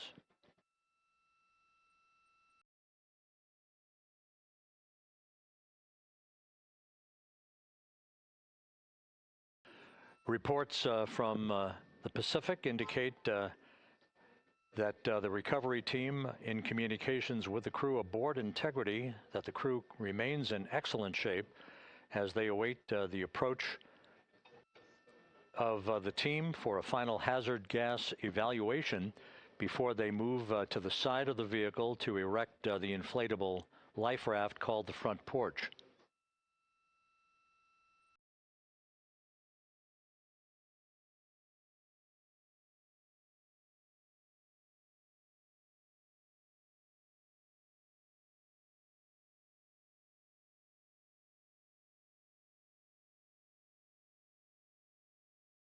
Again, no issues with integrity. The vehicle is powered down.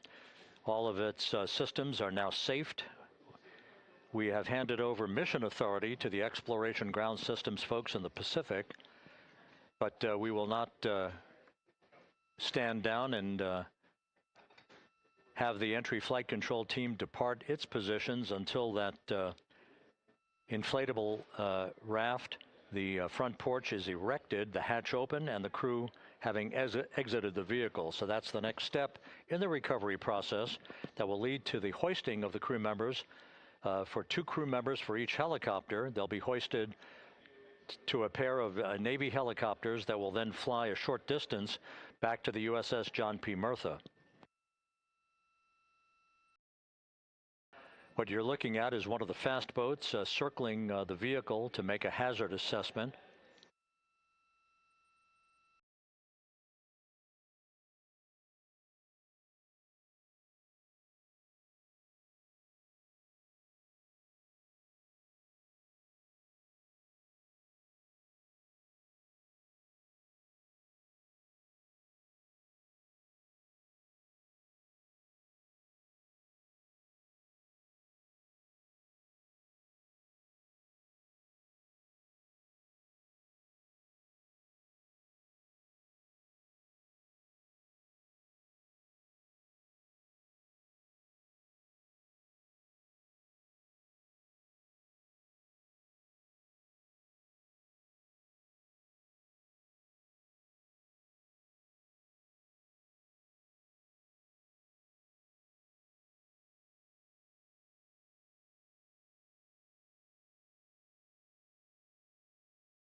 This is Mission Control Houston. Once again, you're watching the initiation of the recovery of the Artemis crew aboard Integrity. All of the Navy divers and the fast boats are now approaching the spacecraft after conducting a hazard assessment. The vehicle has been powered down. Entry Flight Director Rick Henfling now waiting for the life raft, the front porch, to be erected along the side of the vehicle so that the hatch can be opened and the crew members extracted from Integrity, soon to be hoisted one by one into a pair of Navy helicopters for a short flight back to the deck of the USS John P. Murtha. If you missed it earlier, we talked to Flight Dynamics and received a more official touchdown time or splashdown time, as it were, of 7:07 and 27 seconds p.m. Central Time, 5:07 and 27 seconds p.m. Pacific Time. That would equate to a mission elapsed time of 9 days, 1 hour, 32 minutes, and 15 seconds.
Continuing to get excellent views from the imagery assets out at sea in the Pacific of Integrity. We continue to get good reports from the landing and support officer, who's in contact with the recovery team, that the crew is in excellent shape, no issues.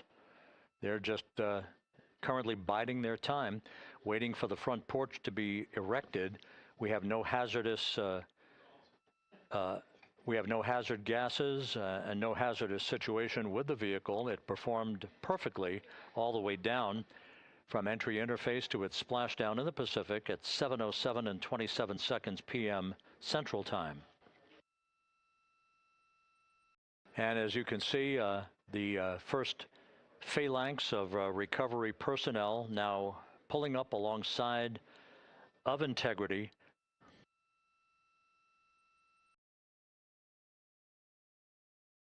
This includes Navy divers, a Navy flight surgeon, and other recovery personnel who have trained for several years for this recovery process.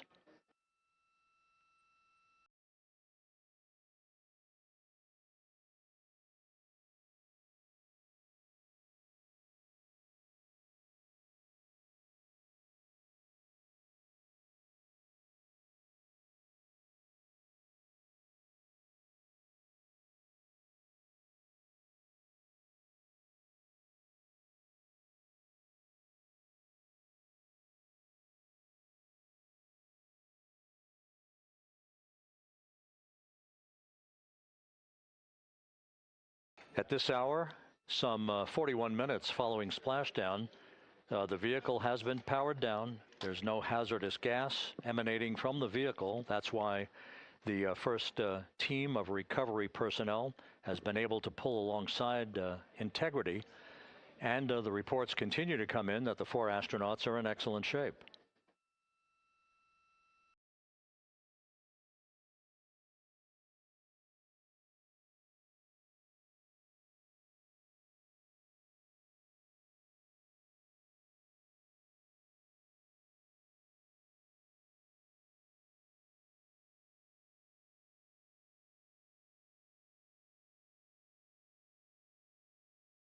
Yes.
This is Mission Control Houston, continuing to watch the initiation of the recovery of Integrity's astronauts.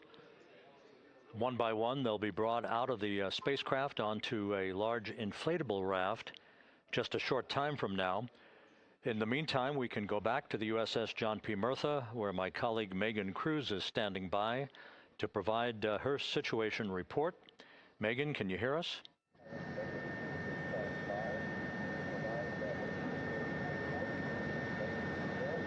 Hey, Rob. Yes, I can hear you. Thank you. Yeah, we're back here on the bow of the recovery ship where there are still plenty of people peering out into the water. We are not very far from the action everyone is seeing on their screen now. The Orion spacecraft, Integrity, in the ocean, surrounded by a number of recovery boats.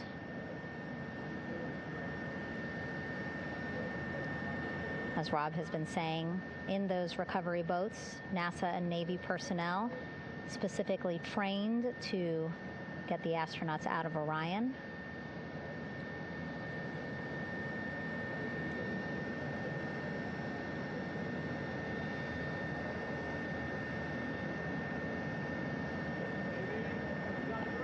In some of our wide shots, you can probably see that there are 6 boats out in the water. More than 40 people out in the water right now on those boats.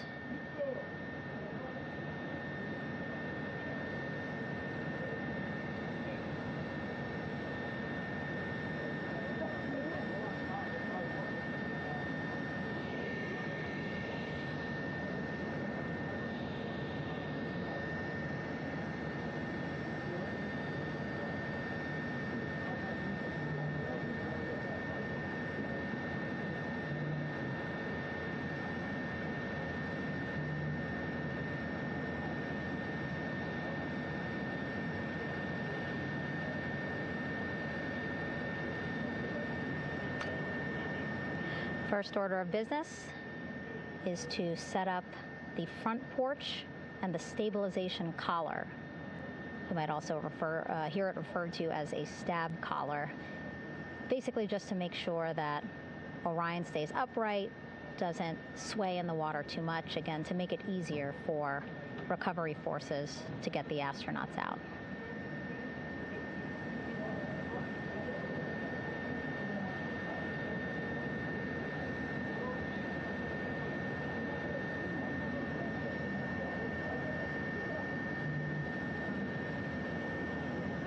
Again, we splashed down in the Pacific Ocean just after 5 p.m. Pacific time here. It's a requirement by NASA to be able to get the crew out of Orion within 2 hours of splashdown.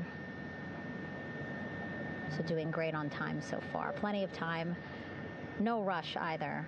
I was speaking to NASA flight surgeon Rick Schuring earlier in this broadcast, and he said to me, no rush to get the crew out. Just want to make sure that they're feeling good, and whenever they're ready to take their step out of Orion and onto that large raft, the front porch, folks will be ready.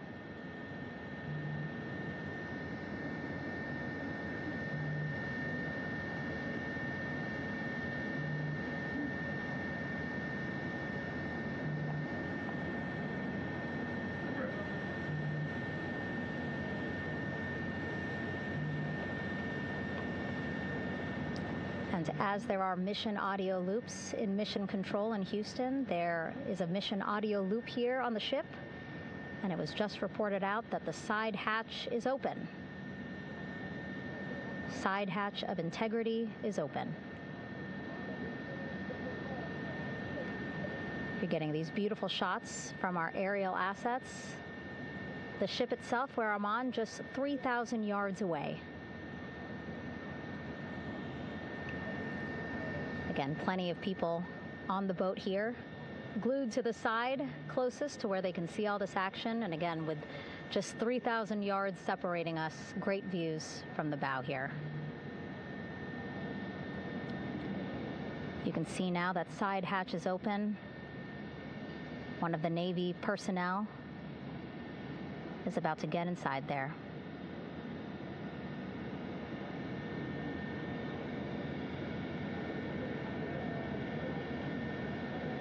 In they go. In total, 4 will go into Orion. So it'll be a little bit of a tight squeeze, but the goal is to have a recovery personnel with each astronaut assessing them.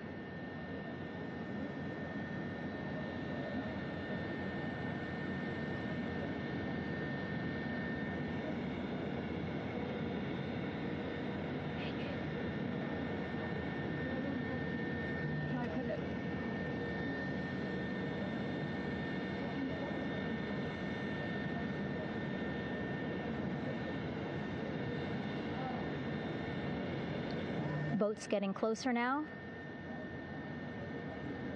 Again, that one that's right up against Orion, those are the divers that will go in to the spacecraft to check on each of the astronauts. These other boats will begin doing a number of things, putting on that stabilization collar onto Orion, building that front porch. Eventually, they will retrieve the parachutes, as well as tow Orion back to the well deck of the recovery ship here.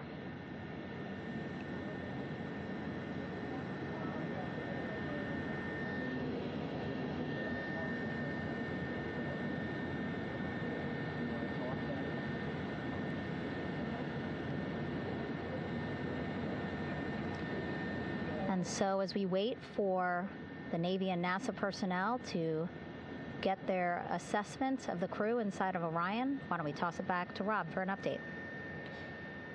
Yeah, thank you, Megan. Here in Mission Control, Flight Director Rick Henfling and the entry team of flight controllers still on duty. The vehicle has been powered down for some time now. There are no hazardous gases emanating from Integrity. That, of course, allowed the recovery personnel to approach the vehicle and then open the hatch to begin the initial medical assessment of the crew, as you just indicated. Now we're standing by for the erection of that inflatable raft, the front porch, alongside of the vehicle that will enable the crew to be extracted one by one onto the raft, have a moment or two to get their land legs back before they're hoisted into 2 hovering Navy helicopters, 2 crew members for each helicopter, for a short flight back to the deck of the USS John P. Murtha.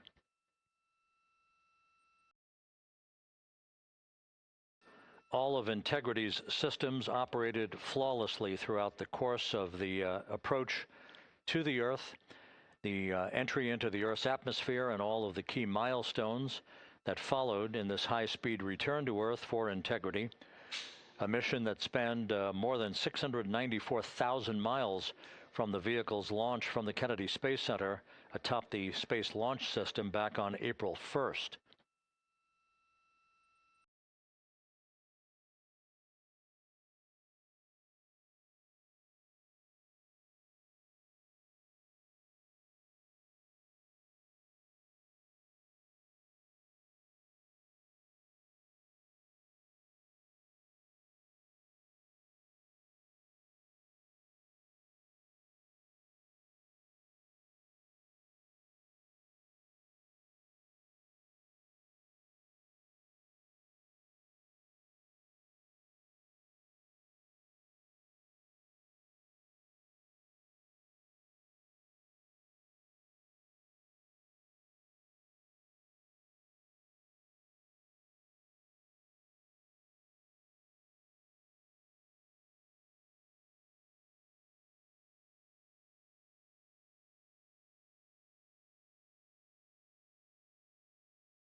As we mentioned at the top of the broadcast, the last time that the Apollo program saw a splashdown in the Pacific was Apollo 17 back on December 19th, 1972. So for the first time in 53 and a half years, we have reenacted that with the arrival of Integrity's astronauts as they flew around the moon in that historic lunar flyby that began with a trans-lunar injection burn that took them out of Earth orbit following 24 hours of a high Earth orbit trajectory. The high Earth orbit trajectory enabled flight controllers here to have a full 24 hours to evaluate the systems on Integrity and the condition of the crew before they would commit to flying to the moon.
With the side hatch of Orion having been opened to set the stage for the erection of the inflatable life raft, known as the front porch, to be erected alongside the spacecraft for the extraction of the crew. Let's play for you an interview that my colleague Megan Cruz conducted on the USS John P. Murtha with Navy diver First Class David McMahon that explains how this process is unfolding. Okay, Davey, so you and some of your team, one last look over of the stabilization collar, correct? Yes, ma'am. Okay, so what is this stabilization collar? This is what's going to stabilize the capsule out there in the ocean. We don't know how good the weather or the waves will be that day, so this will help prevent any unnecessary occurrences from happening, stabilizing the capsule and the astronauts inside. So basically this is a float that will go around Orion. I'm assuming that what they're doing right now, these are the lines that will attach the collar onto Orion? That is correct. And so what are they doing here? So we've got the lower line that will secure the inflation device before we inflate it. That gives us the go-ahead that it's secure in its space, and then we'll inflate it. And then once that is done, we'll undo all the carabiners and get this orange line on top tied in the same fashion. And then this will be secured to the capsule, and the astronauts can safely take their first steps out of the capsule onto the front porch. Okay, and how long will it take them to set up the stabilization collar? We should definitely be able to handle this in under 10 minutes. Okay, wow. And then you just mentioned the front porch. So basically after they set up this stabilization collar, then they set up what's called the front porch here. That's correct. Okay, and what's the front porch? Front porch is basically a bigger waiting room for the astronauts to sit in while we wait for the helicopters to show up and grab them. Okay, so the medical team that was inside with the crew, they're going to help them out and onto the front porch? That is correct. And then what happens here? We have higher trained medical personnel also on board the front porch that will give them lookovers and just make sure they're okay while we wait for the helicopters to show up. Okay. How does it feel, I mean, your team, you, to be part of a mission that's returning astronauts from the moon in more than 50 years? We all feel extremely honored to be a part of this, as well as a bigger mission for the Navy and joining up with NASA to do great things. Mm-hmm. And do you feel like you and your team are ready? Yes, very ready. Cool. All right, thank you so much. Thank you.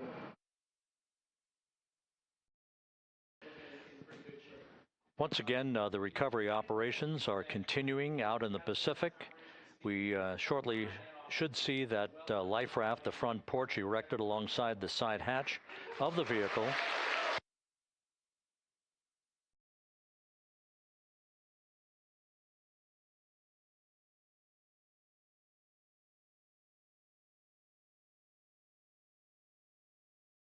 A number of flight controllers have come into the flight control room to receive congratulations from Entry Flight Director Rick Henfling.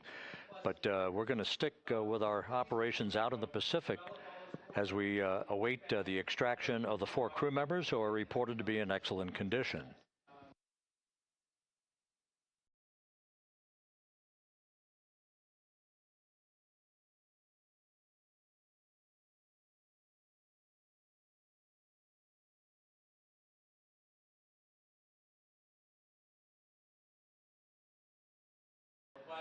Again, while we stand by for that front porch to be erected alongside of the side hatch of the vehicle, let's go back to the USS John P. Murtha and Megan Cruz. Megan?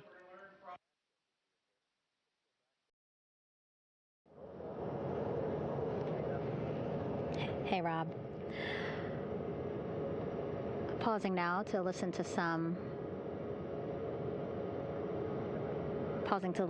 internal audio loops. Again, the operations team here on the ship communicating with everyone out on the water. It seems like currents are hindering them a little bit from unfurling and inflating the stabilization collar as well as the front porch.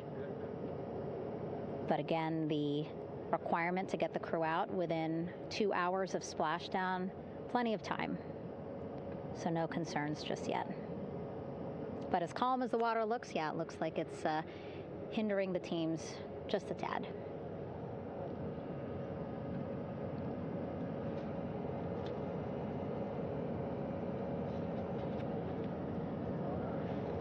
You can see in some of our shots that side hatch still open. Again, inside there are now 8 people inside. 4 divers, Navy divers, all with medical training, each assigned to an astronaut each. Making sure that they're comfortable, feeling good.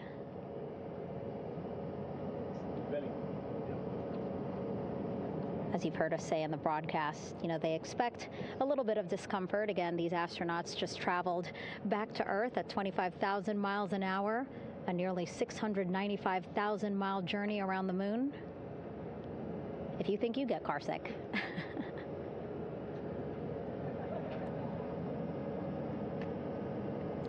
Again, 6 boats out there, lots of gear with them, just in case, right?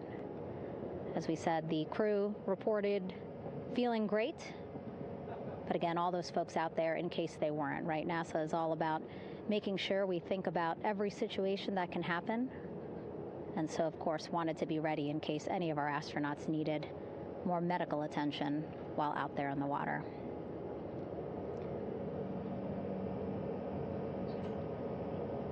You see now teams, again, trying to set up the stabilization collar and front porch for the crew to get out of Orion. They need both, right? The stabilization collar will keep Orion from swaying as you see it is doing now.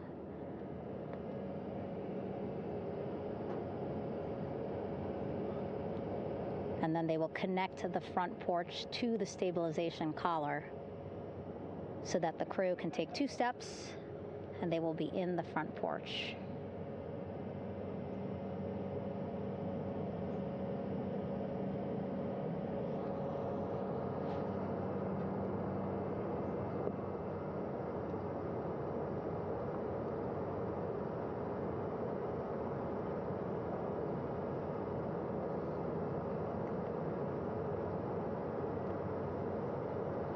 Not a lot of chatter on the mission audio loops. That's a good thing. Again, things proceeding pretty nominally, even if they're fighting some currents out there on the Pacific Ocean.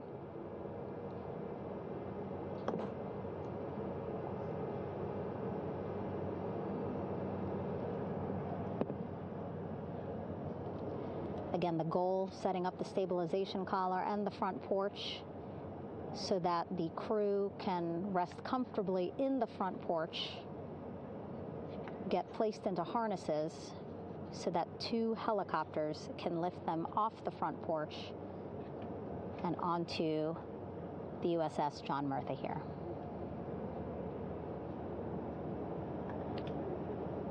The helicopters are going to take turns picking up an astronaut. So again, Helo 1 and Helo 2.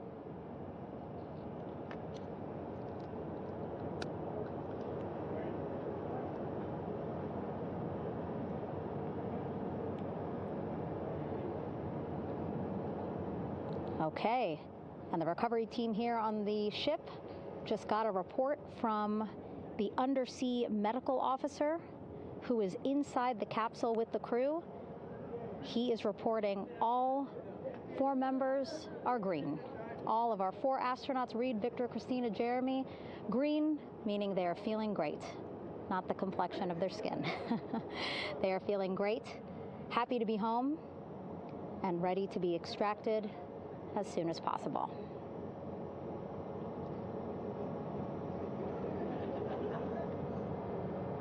And so, as I was saying, we have 2 helicopters circling the activity you're seeing on the water right now. Each will take turns picking up an astronaut. So Helo 1 will come on in, hover above the front porch, about 40 feet above the front porch. A Navy recovery specialist will be hoisted down into the front porch. The restricted maneuvering doctrine is in effect. We'll connect to the first astronaut, which we're expecting to be Christina. And then Helo 2 comes around, picks up Jeremy, while Helo 1 stays above head, and then Helo 1 will come back in for another astronaut, and then Helo 2 for the last astronaut, and then back to the flight deck here on the recovery ship.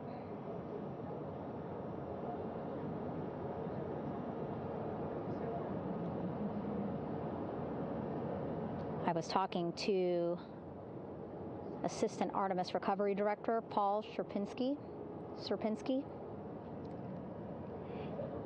He said helos are a much quicker, safer way to get on board. They did actually consider boats, but then if you think about it, longer time, the crew would have to move through more of the ship. This way the helos will give a more direct, quicker route to the medical bay for our 4 astronauts.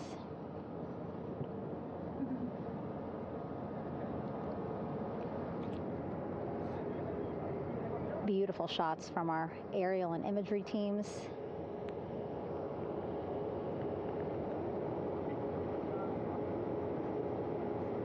Clouds have dissipated for a clear view from the bow of the recovery ship here.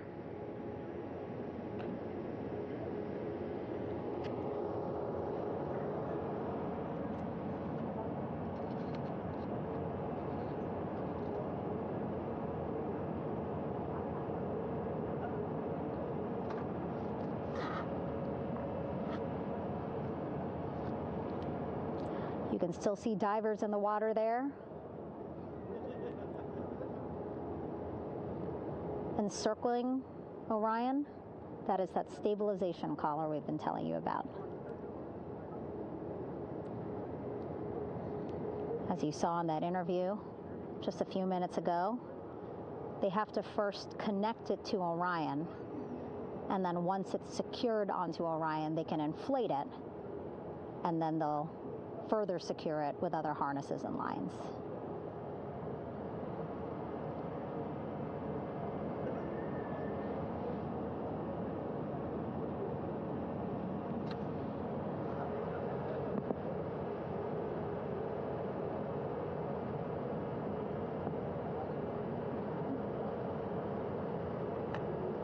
About an hour and 10 minutes since splashdown in the Pacific Ocean here.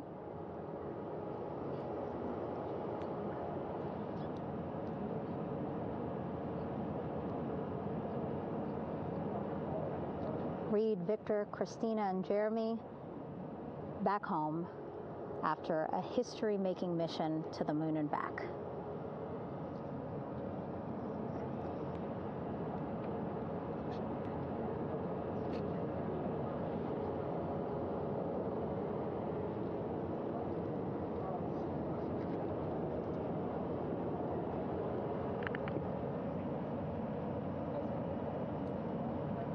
And if you missed what we said just a couple of minutes ago, the undersea medical officer inside with the crew in Orion reporting all 4 crew members feeling great.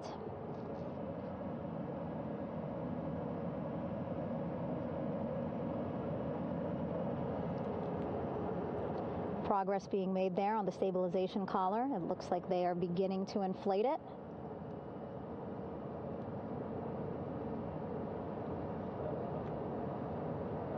And it looks like they're starting to unfold the front porch in order to get that into the water here shortly and inflate that as well.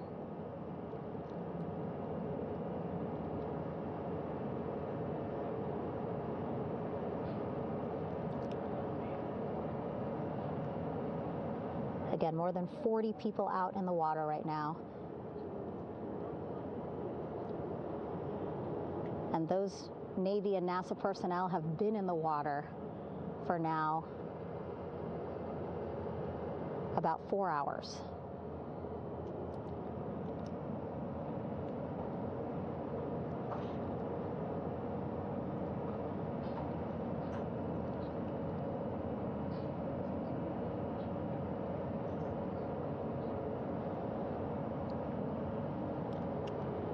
The reason why they had to get out so early is just to stage everything.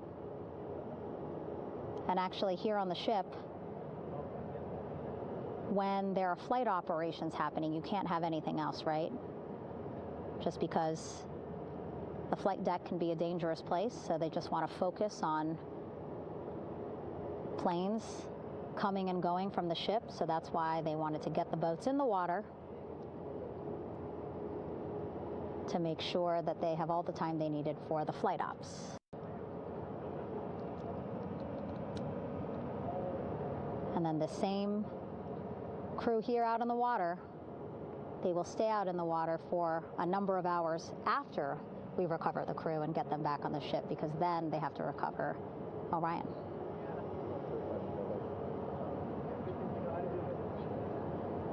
All right, that stabilization collar looking good around Orion.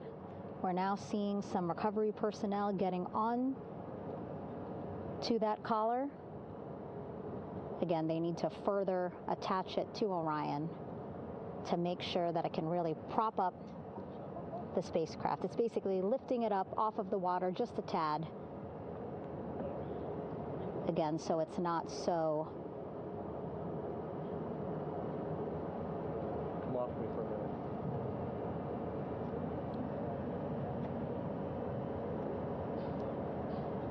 so it doesn't sway so much in the water there.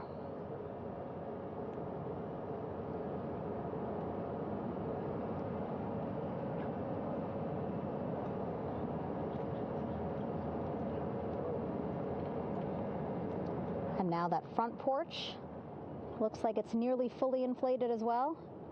You can see a much larger surface area.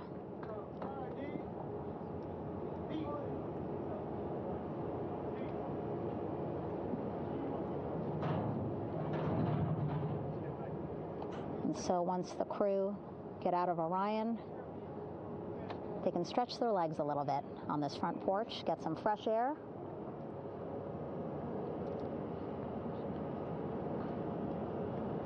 And enjoy this beautiful day here on their home planet.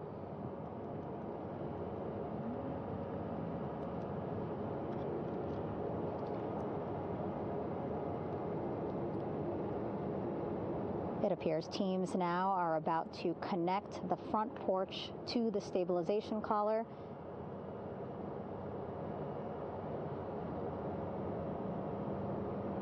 And at that point, when both are secure, we should soon see astronauts come out of Orion.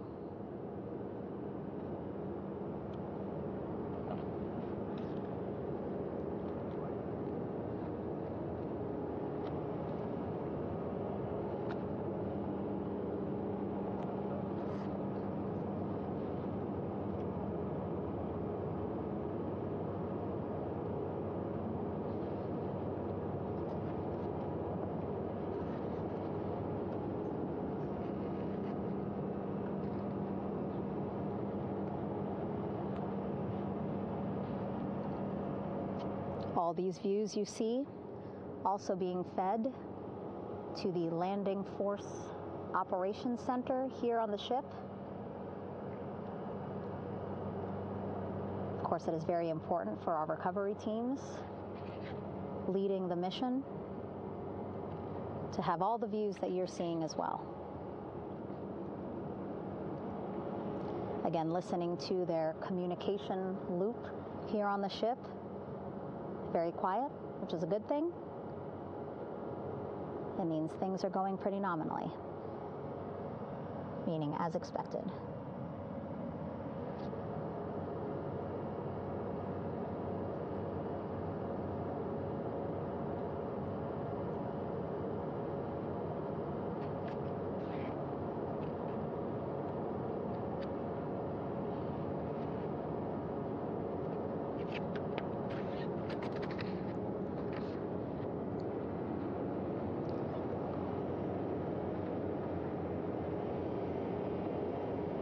Again, all this activity happening just 3,000 yards away from the ship. So that means this will be a very quick flight back on the helicopters for the crew. 2-3 minutes, and then they'll be back here on the ship. I know.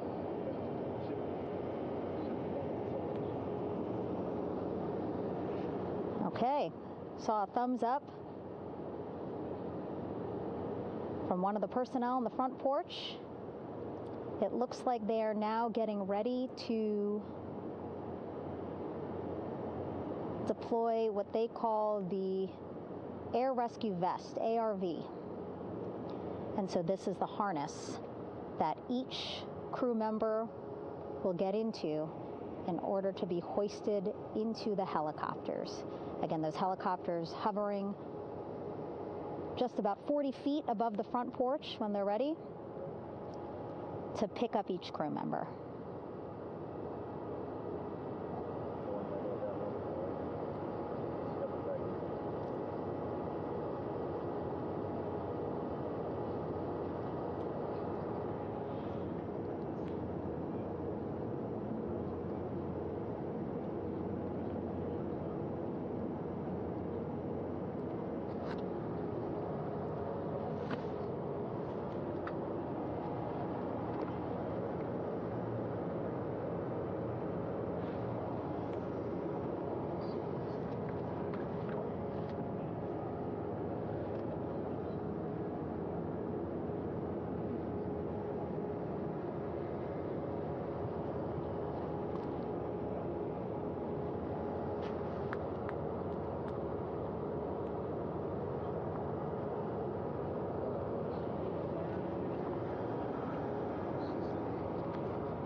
This is Mission Control Houston. Behind me, a fairly raucous scene as hundreds of flight controllers have poured into the flight control room here. This is reminiscent of the scene after the final shuttle mission of STS-135, although that was the end of a program. This is only the beginning of a program with the textbook splashdown of Integrity and its 4 astronauts. We're standing by for the crew to be extracted from the spacecraft. Entry Flight Director Rick Henfling invited all of these flight controllers who have contributed to this mission to enter the flight control room to have an opportunity to receive well wishes and to share the mutual glow that exists in the wake of a textbook mission for Integrity. On the front screen here in Mission Control, a sign that says "Welcome Home, Integrity," taking humanity back to the moon, going further, and returning safely to Earth. So all of that jubilation, part of the post-splashdown activities, even as we await the crew being extracted from the vehicle to be hoisted onto Navy helicopters for the trip back to the USS John P. Murtha.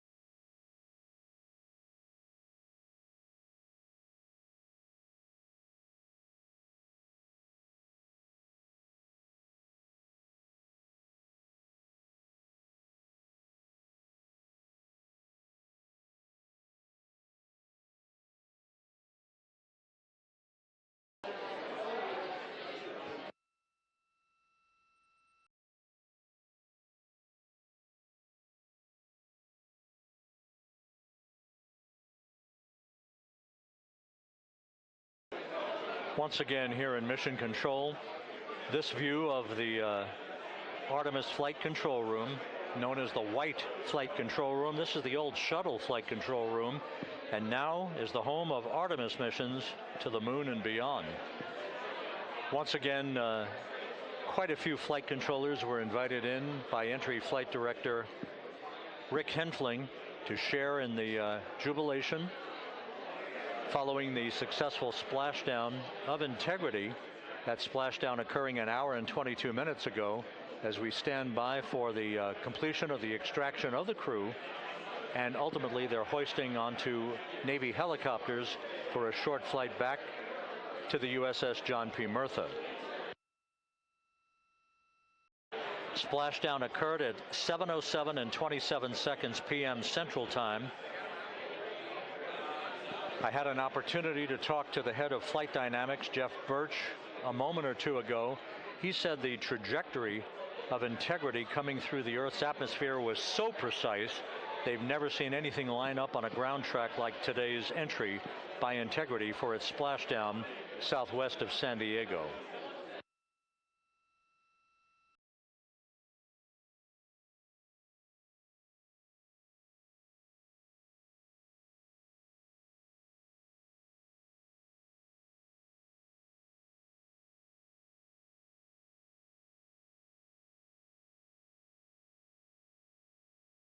And the initial, you can hear it.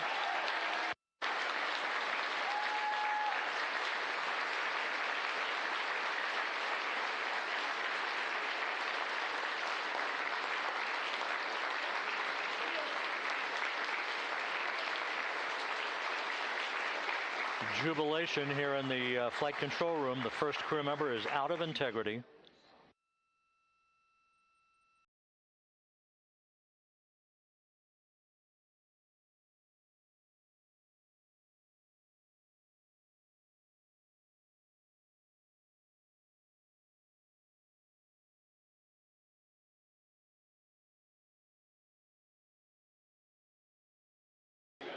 We are expecting the other crew members momentarily to be extracted.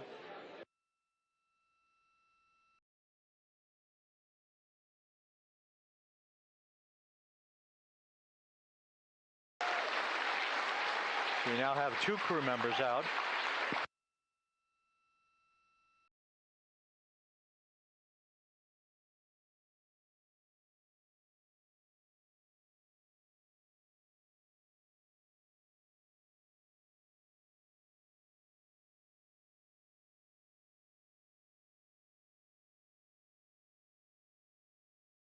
Two crew members out, 2 to go.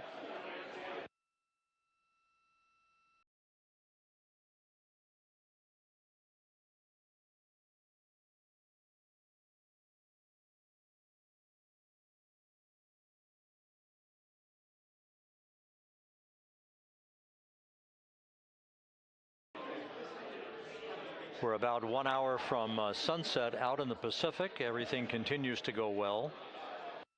Integrity's systems function perfectly during its entry back to Earth. And Reed Wiseman, the commander who will be last out of the vehicle, reported that all the crew members were feeling very well.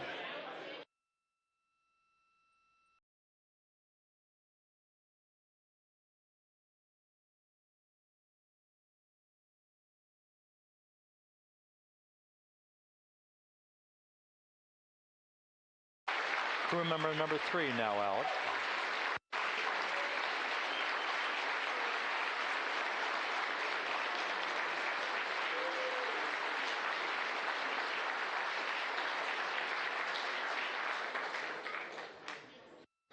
And now standing by for the commander, Reed Wiseman, who will be last out of his ship. Bobbing in the Pacific under almost ideal conditions, Integrity spanned 694,000 miles during its journey from launch to splashdown.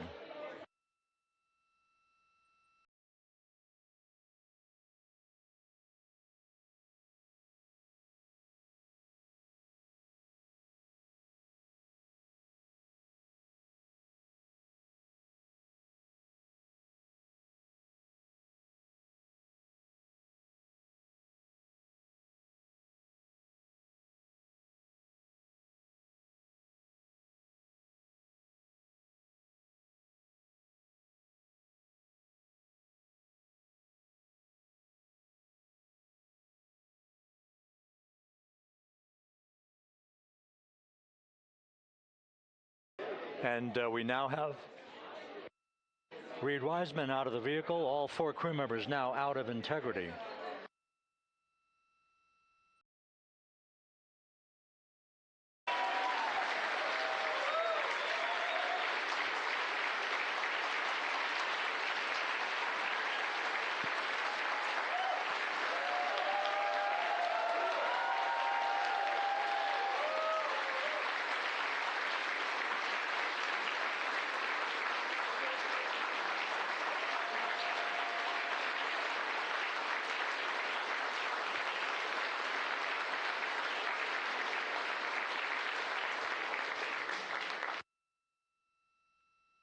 Once again, all 4 crew members now on the front porch, and the procedure to begin hoisting them up to these 2 Navy helicopters hovering overhead will begin shortly.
This is Mission Control Houston. The mission is over, but the melody lingers on as jubilation continues here in the flight control room. We should be expecting NASA's Associate Administrator, Amit Kshatriya, to be joining us shortly for a short interview while the recovery operations continue out in the Pacific. So we'll stand by for that. And then we'll turn it back over to Megan Cruz aboard the USS John P. Murtha.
This is Mission Control Houston here in the Artemis Flight Control Room.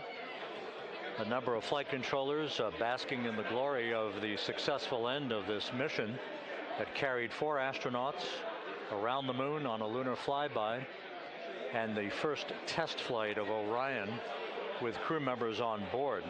Splashdown occurring an hour and 32 minutes ago after a flawless descent back into the Earth's atmosphere for the vehicle. Its 4 crew members in good shape, simply enjoying their time right now on the front porch, as it were, the inflatable raft alongside of their Integrity spacecraft. We're expecting Amit Kshatriya, the NASA Associate Administrator, to join us here momentarily for a brief interview before we turn it back over to Megan Cruz aboard the USS John P. Murtha, the recovery ship.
This is Mission Control Houston.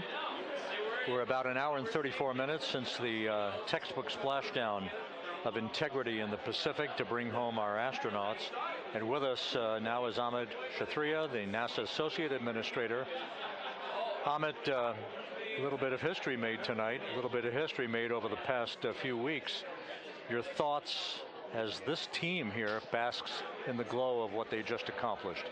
Yeah, Rob, we're here in the control center, and it's kind of overrun with jubilant folks in the Mission Control Houston, as well as engineering, and folks that just want to be here, part of it, as we watch our crew get extracted from the vehicle. And, you know, my thought is always, always, always about these teams, the team that's in the water right now, pulling the crew out, the team here in Houston that worked so hard over the last 10 days, no sleep to get this done.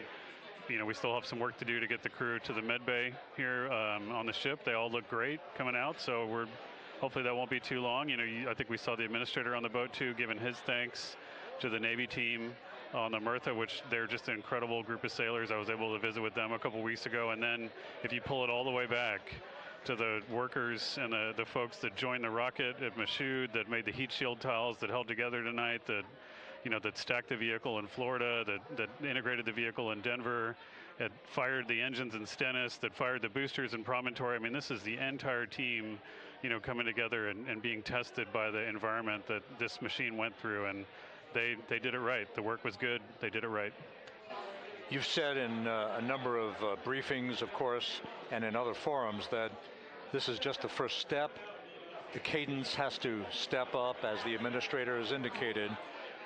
Now, it's a little early for the full report card on how integrity did, but did this mission ultimately, from your eyes view, exceed expectations? It absolutely did. I mean, I was waiting to talk about this until we were in the water, and, you know, I think we still have, again, work to do to bring it in and really kind of go through it bolt by bolt and see what we learned. But I mean, so far, given what we learned during the mission and given how we performed on ascent, on entry, you know, I always think about energy in terms of the states that you worry about the most, and every time we put these machines through these incredibly energetic states, they came through. So I'm fairly confident that we made a big step tonight to get us on the path towards the surface. I think the path to the surface is open now. You know, we do have to do all the work, and we'll make sure we talk about that as cleanly as we can. We learned a few things during the mission, but I have to tell you, this was an incredible test of an incredible machine. From an American psyche standpoint, the Empire State Building was lit up red, white, and blue tonight. Our coverage was seen on baseball stadiums around the major leagues. How captivating was this experience for the American people, for the world, in fact, as we returned to the moon? You know, I have not been able to watch a lot of the coverage as we've progressed through the mission. I will tell you, just, you know, from my witness in Florida before launch, and then seeing the people's faces here, and then, you know, reading where I can about how things are going. I think this has been a gift to the world from NASA. NASA has given the world a gift, proving to folks all over the place, especially young people, and that to me is what this is really about. Young people, when they see what we can do when we work together, when we have teams that collaborate, that, you know, it doesn't matter how hard the problems are, we can solve them. I'm hopeful that Artemis II, as folks witness what we were able to do with this incredible crew, this incredible team that we've birthed into the world, scientists and engineers and artists that have been inspired by this.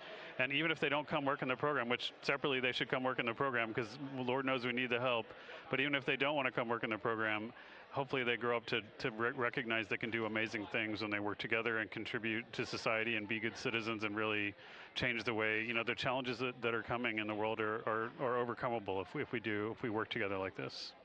And one final question. You know, flying to the moon, we did it. We've done it again this past week and a half or so. But the engineering that went behind the design of this mission and the precision, the pinpoint precision of this vehicle entering that entry corridor, it's almost mind-boggling.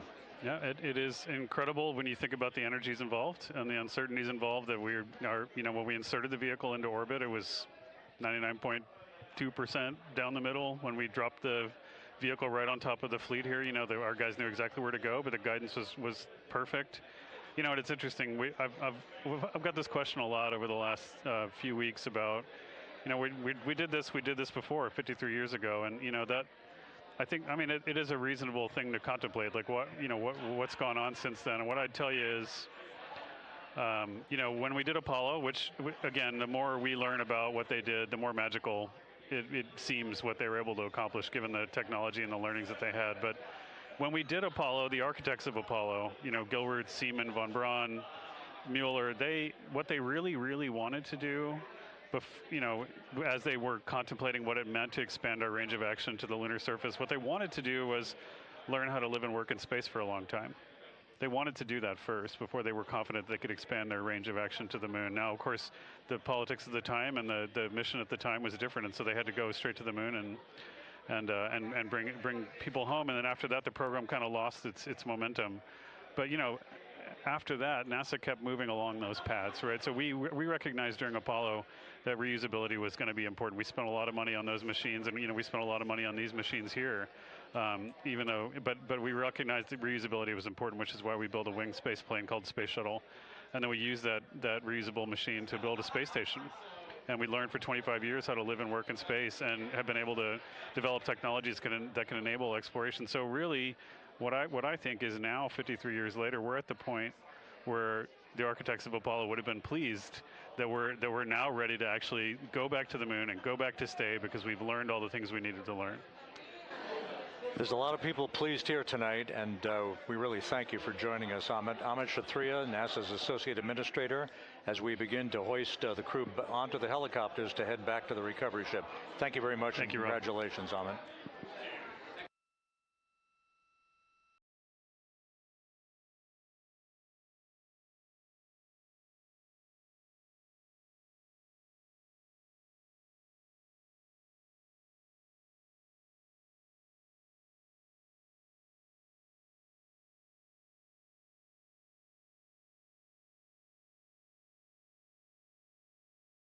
This is Mission Control Houston, with the crew members now beginning to be hoisted aboard the Navy helicopters.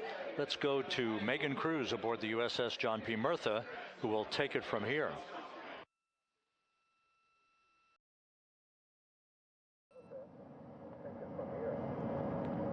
Hey, Rob. Yeah, back on the bow of the ship here, we are seeing the helicopters circling Orion. The first one there, having just completed picking up the first astronaut. Helo 2 now, hovering just 40 feet above the front porch, lowering a recovery specialist out of the helicopter. That person will touch down in the front porch just there.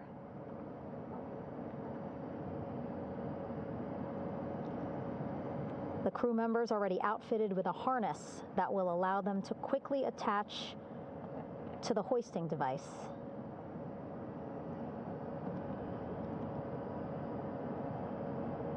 Look at the power of those blades throwing water out at the center there, the front porch,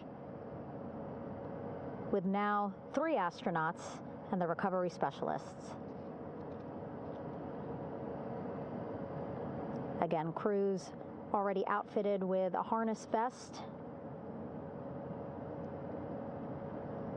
And here we go. Second astronaut now off the front porch, getting hoisted into the second helicopter.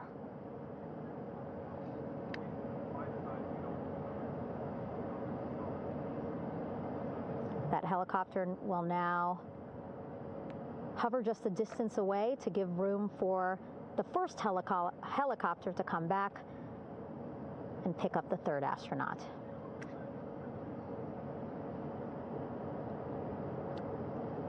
As we wait for that helicopter to come back, make its way back around, just want to mention that the President of the United States called our NASA administrator today while he was on the ship, just minutes after we interviewed him live on our coverage, and congratulated him and NASA on this history-making moment tonight. Helicopter 1 again hovering 40 feet over the front porch. We will soon see another recovery specialist getting lowered onto the front porch.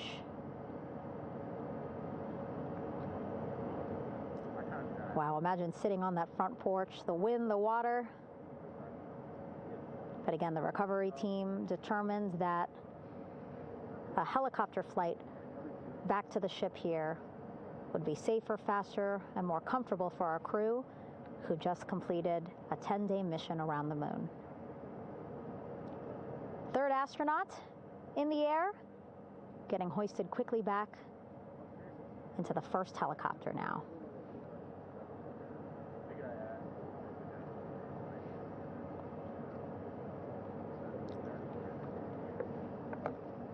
That first helicopter now on its way back to the ship here. We will soon see it land in just a few minutes. Again, all this action happening just 3,000 yards away from us, so a very quick flight back to the flight deck. And now the only person left on the front porch, Commander Reed Wiseman. That second helicopter now making its way back over to the front porch. Here it comes.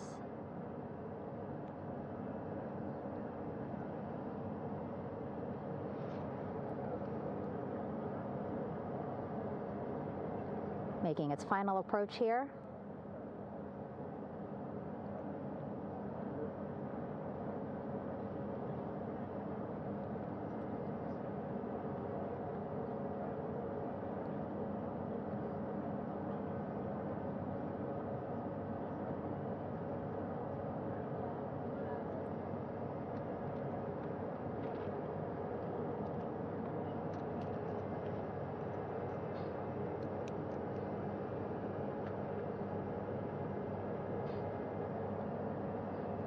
The last astronaut, Commander Reed Wiseman, now off the front porch and almost into the second helicopter. Both now on their way back to the ship where we are, the USS John P. Murtha, just west of San Diego in the Pacific Ocean.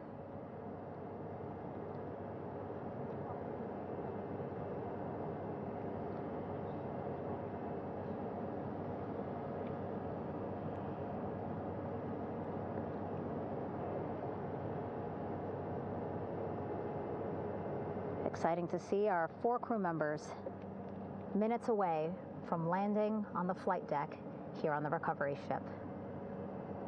550 people on this ship, excited, ready, anxious, looking forward to welcoming this crew aboard.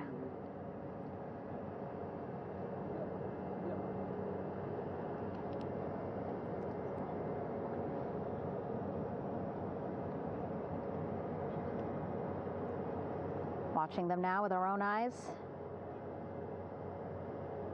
Close to the ship here.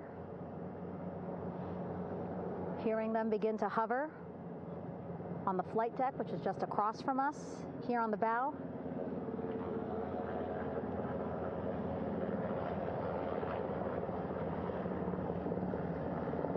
The first helicopter coming in.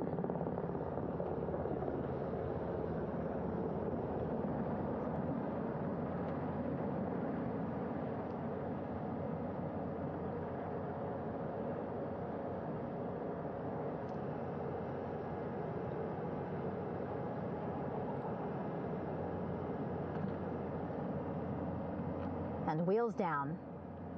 Wheels down of the first helicopter carrying 2 of our Artemis II crew. Pilot Victor Glover and mission specialist Christina Cook.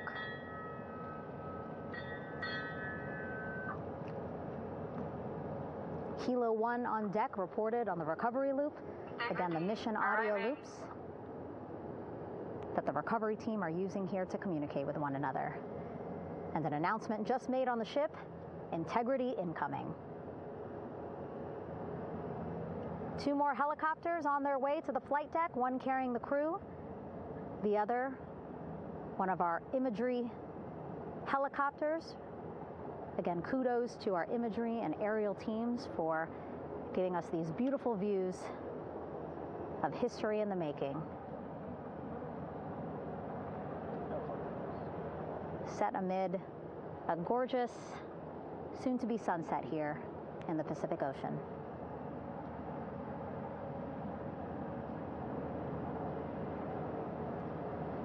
The second helicopter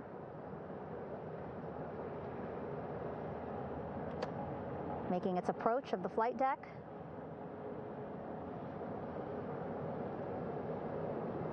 Plenty of people here on the bow with their cell phones out, filming this moment.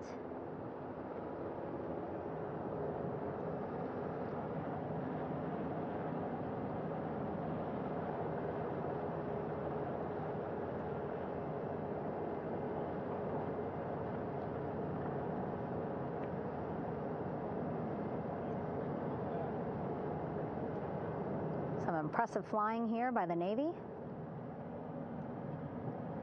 as we are seconds away from wheels down. And there you go. We now have all 4 Artemis II crew members on the USS John P. Murtha.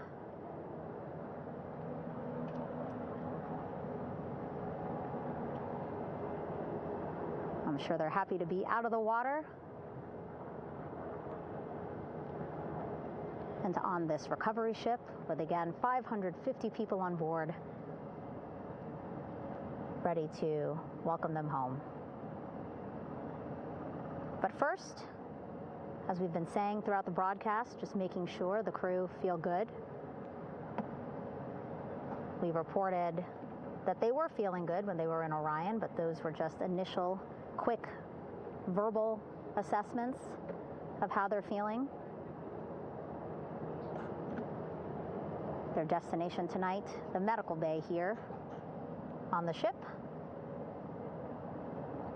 right after we power down the helicopters here.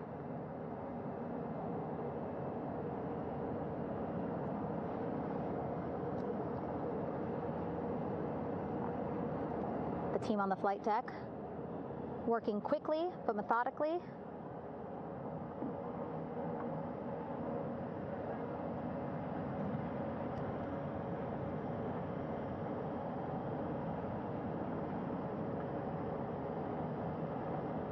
Waiting for just one more helicopter to touch down.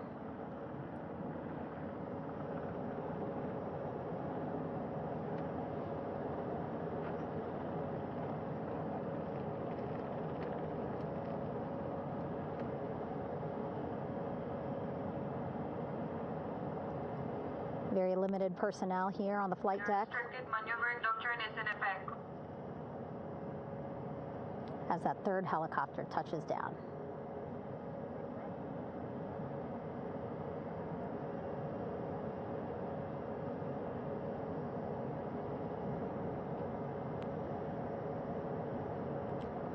The ship is at flight quarters. Stand clear of wader decks, aft of frame 095, or no cover stop side, thrown articles over the side, hold all trash and garbage on station. Flight quarters. While just a few folks on the flight deck itself, there are plenty more on some upper decks. I see in some of our views a very packed crowd overhead. Announcements being made over the ship's loudspeaker system, reminding folks to stay clear of operational areas like the flight deck, so that teams can work quickly to get the crew off of the helicopters and into the medical bay.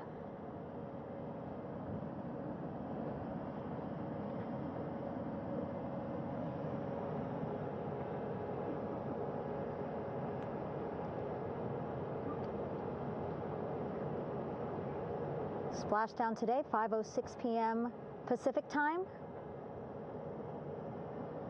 We are within 2 hours of that splashdown time, and already we have all 4 crew members on the flight deck of the USS John P. Murtha.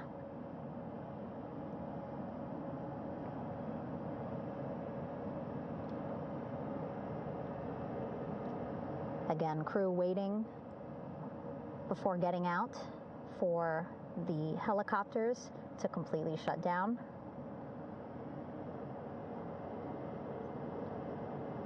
Safety, of course, very important to NASA and the U.S. military.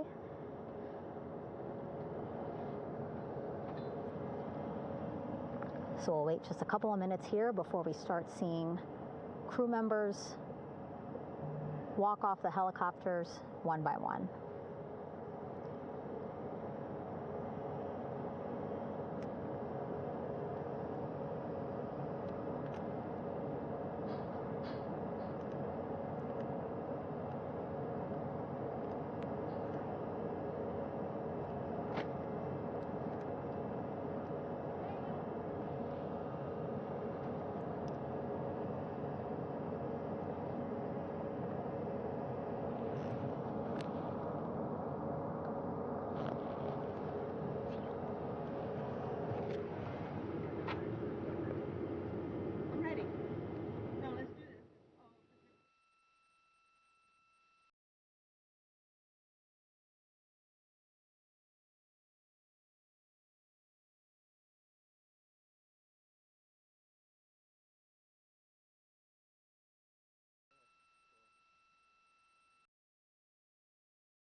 All right, and now here we see pilot Victor Glover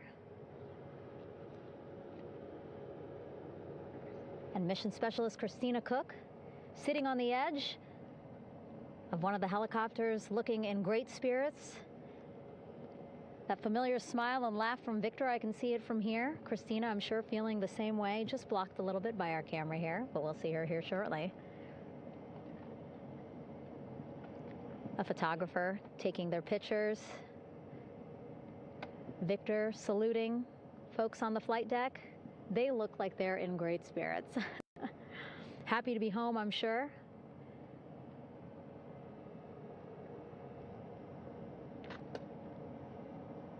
If you're sitting at home, I hope you too are wondering, what would you want to ask them if you got a chance to talk to them, because that is what I'm thinking about. Getting the opportunity to talk to or ask questions of these 4 astronauts who just made history as the first crew to return to the moon since 1972.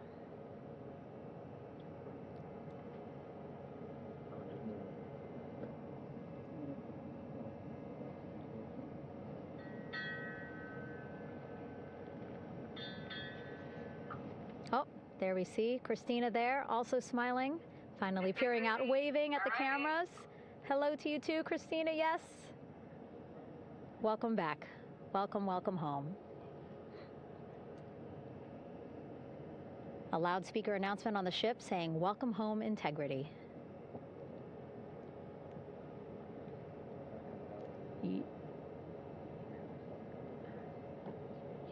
Victor in great spirits. I can't see who he's talking to, but I kind of think that he might be talking to his other 2 crew members. Shouting from across the flight deck, congratulations to one another.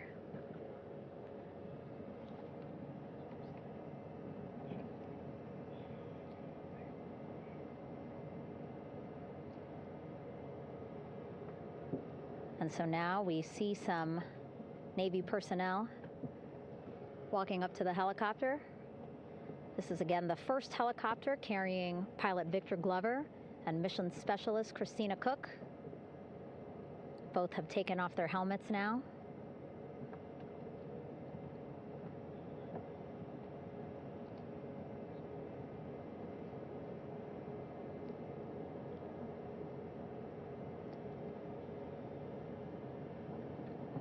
Some pictures, video to catalog this historic moment.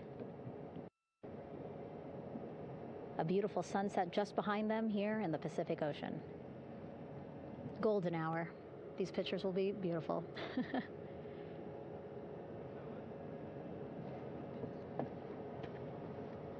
Now we see NASA Administrator Jared Isaacman. He is on the flight deck, as well as Flight Surgeon Rick Schuring walking over to Victor and Christina first. We saw the administrator walk over to the other helicopter, which is carrying Commander Reed Weissman and Mission Specialist Jeremy Hansen.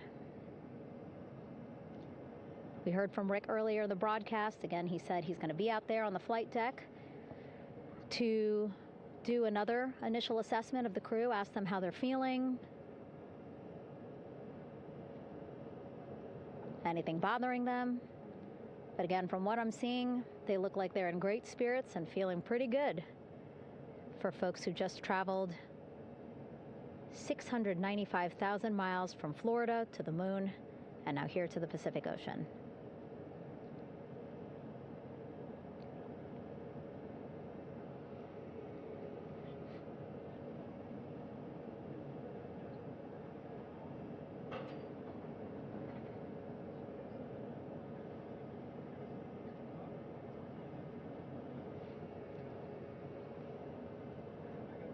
We're now seeing NASA Administrator Jared Isaacman walking across the flight deck. He had been talking to Reed and Jeremy, now approaching Victor and Christina. A hug from Victor, a hug from Christina. What a moment that we're getting to experience together.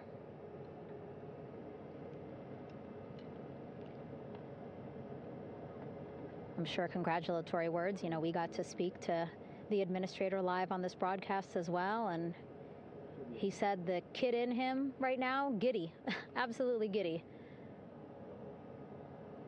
at what we were able to accomplish today.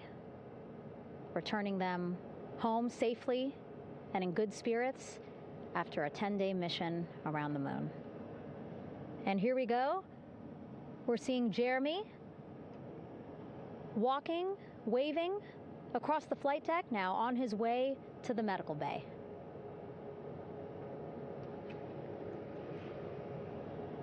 It's a short walk, less than a minute. Again, that's why the recovery team decided to use helicopters to get them on the flight deck for that short walk to medical bay. And now on the flight deck, we see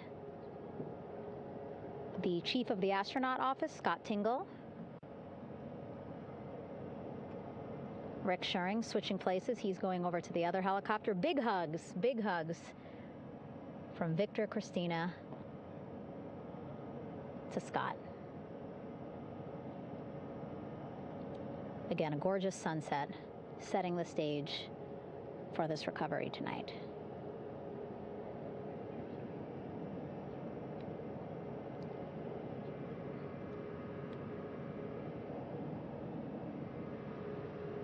All right, and now here we are, Christina, making her way, looking thankful, grateful, happy to be home.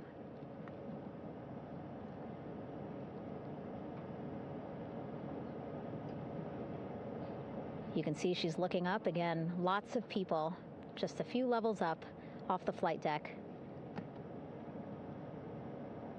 welcoming her home.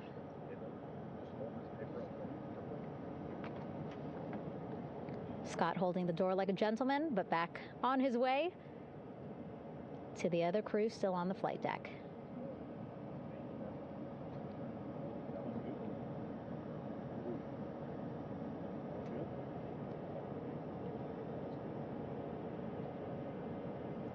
So still on the flight deck, Victor Glover and Reed Weissman. It looks like Victor will be the next one headed to medical bay. More hugs, more hugs. He's a hugger.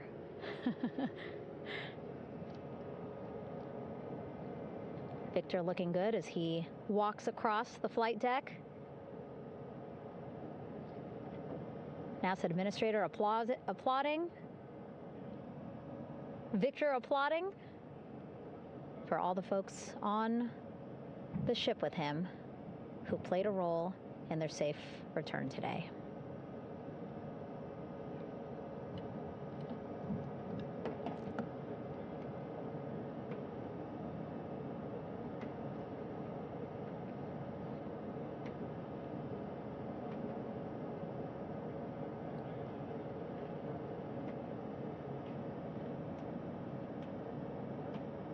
And finally, just one Artemis II crew member left on the flight deck, Commander Reed Weissman.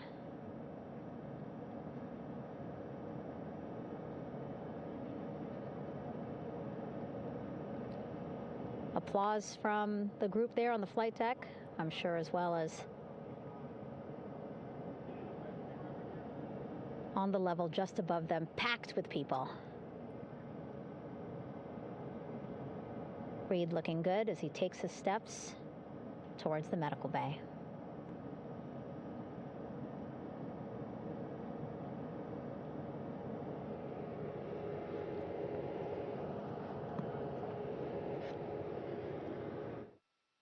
See our 4 Artemis II crew members back on the ship. Again, now they will head into medical bay, where they will be assessed by flight surgeons from both NASA as well as the Canadian Space Agency. A more in-depth assessment. When they get to medical bay, they will each have their own nurse. They will be helped out of their suits. And then again, we'll check to see that they're feeling good. Make sure it's not just adrenaline, but that they are feeling good from their long journey back from the moon. Beautiful shot of that sunset, illuminating our flight deck.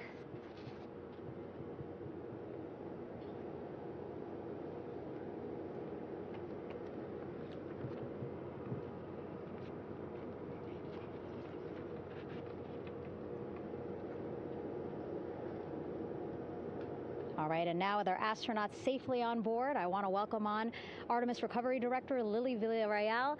Lily, I don't know how you must be feeling right now. Ecstatic, relieved? I'm so ecstatic, relieved. Of course, we still have to bring the capsule into the well deck of the ship, but this is a major milestone to have the crew here on the ship and in Med Bay. You know, our team has been preparing and working really hard, and I'm just so proud of them all. Everything went very well, just as planned. Our teammates in Houston, the flight control team was just amazing. We were able to have great conversations and communications about everything. And I don't know what else to say. I'm just so ecstatic. It's such a wonderful feeling to get to this point. Again, we still have to get the capsule, but this is huge for all of us in landing recovery, and I couldn't do this without my team, and of course the full support of the U.S. military. There's going to be lots of, high fives when we get the capsule back in, and I'm so happy that the crew's doing well, Ryan's doing well, and thank you for everybody watching.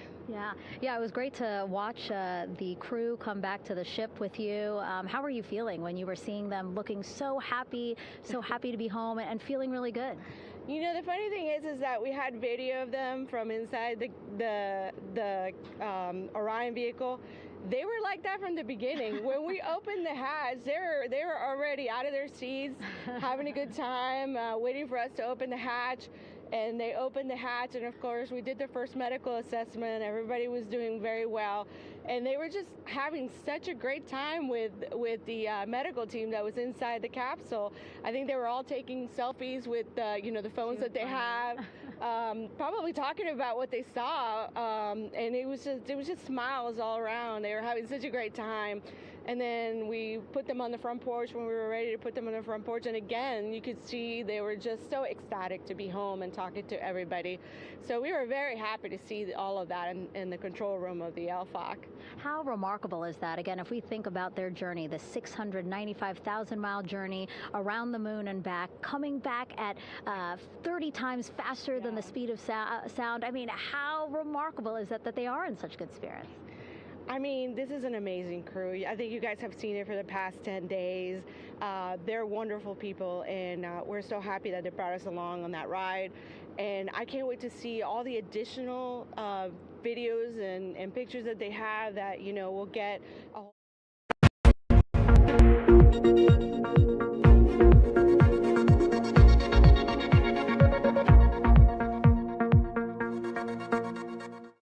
Mm-hmm.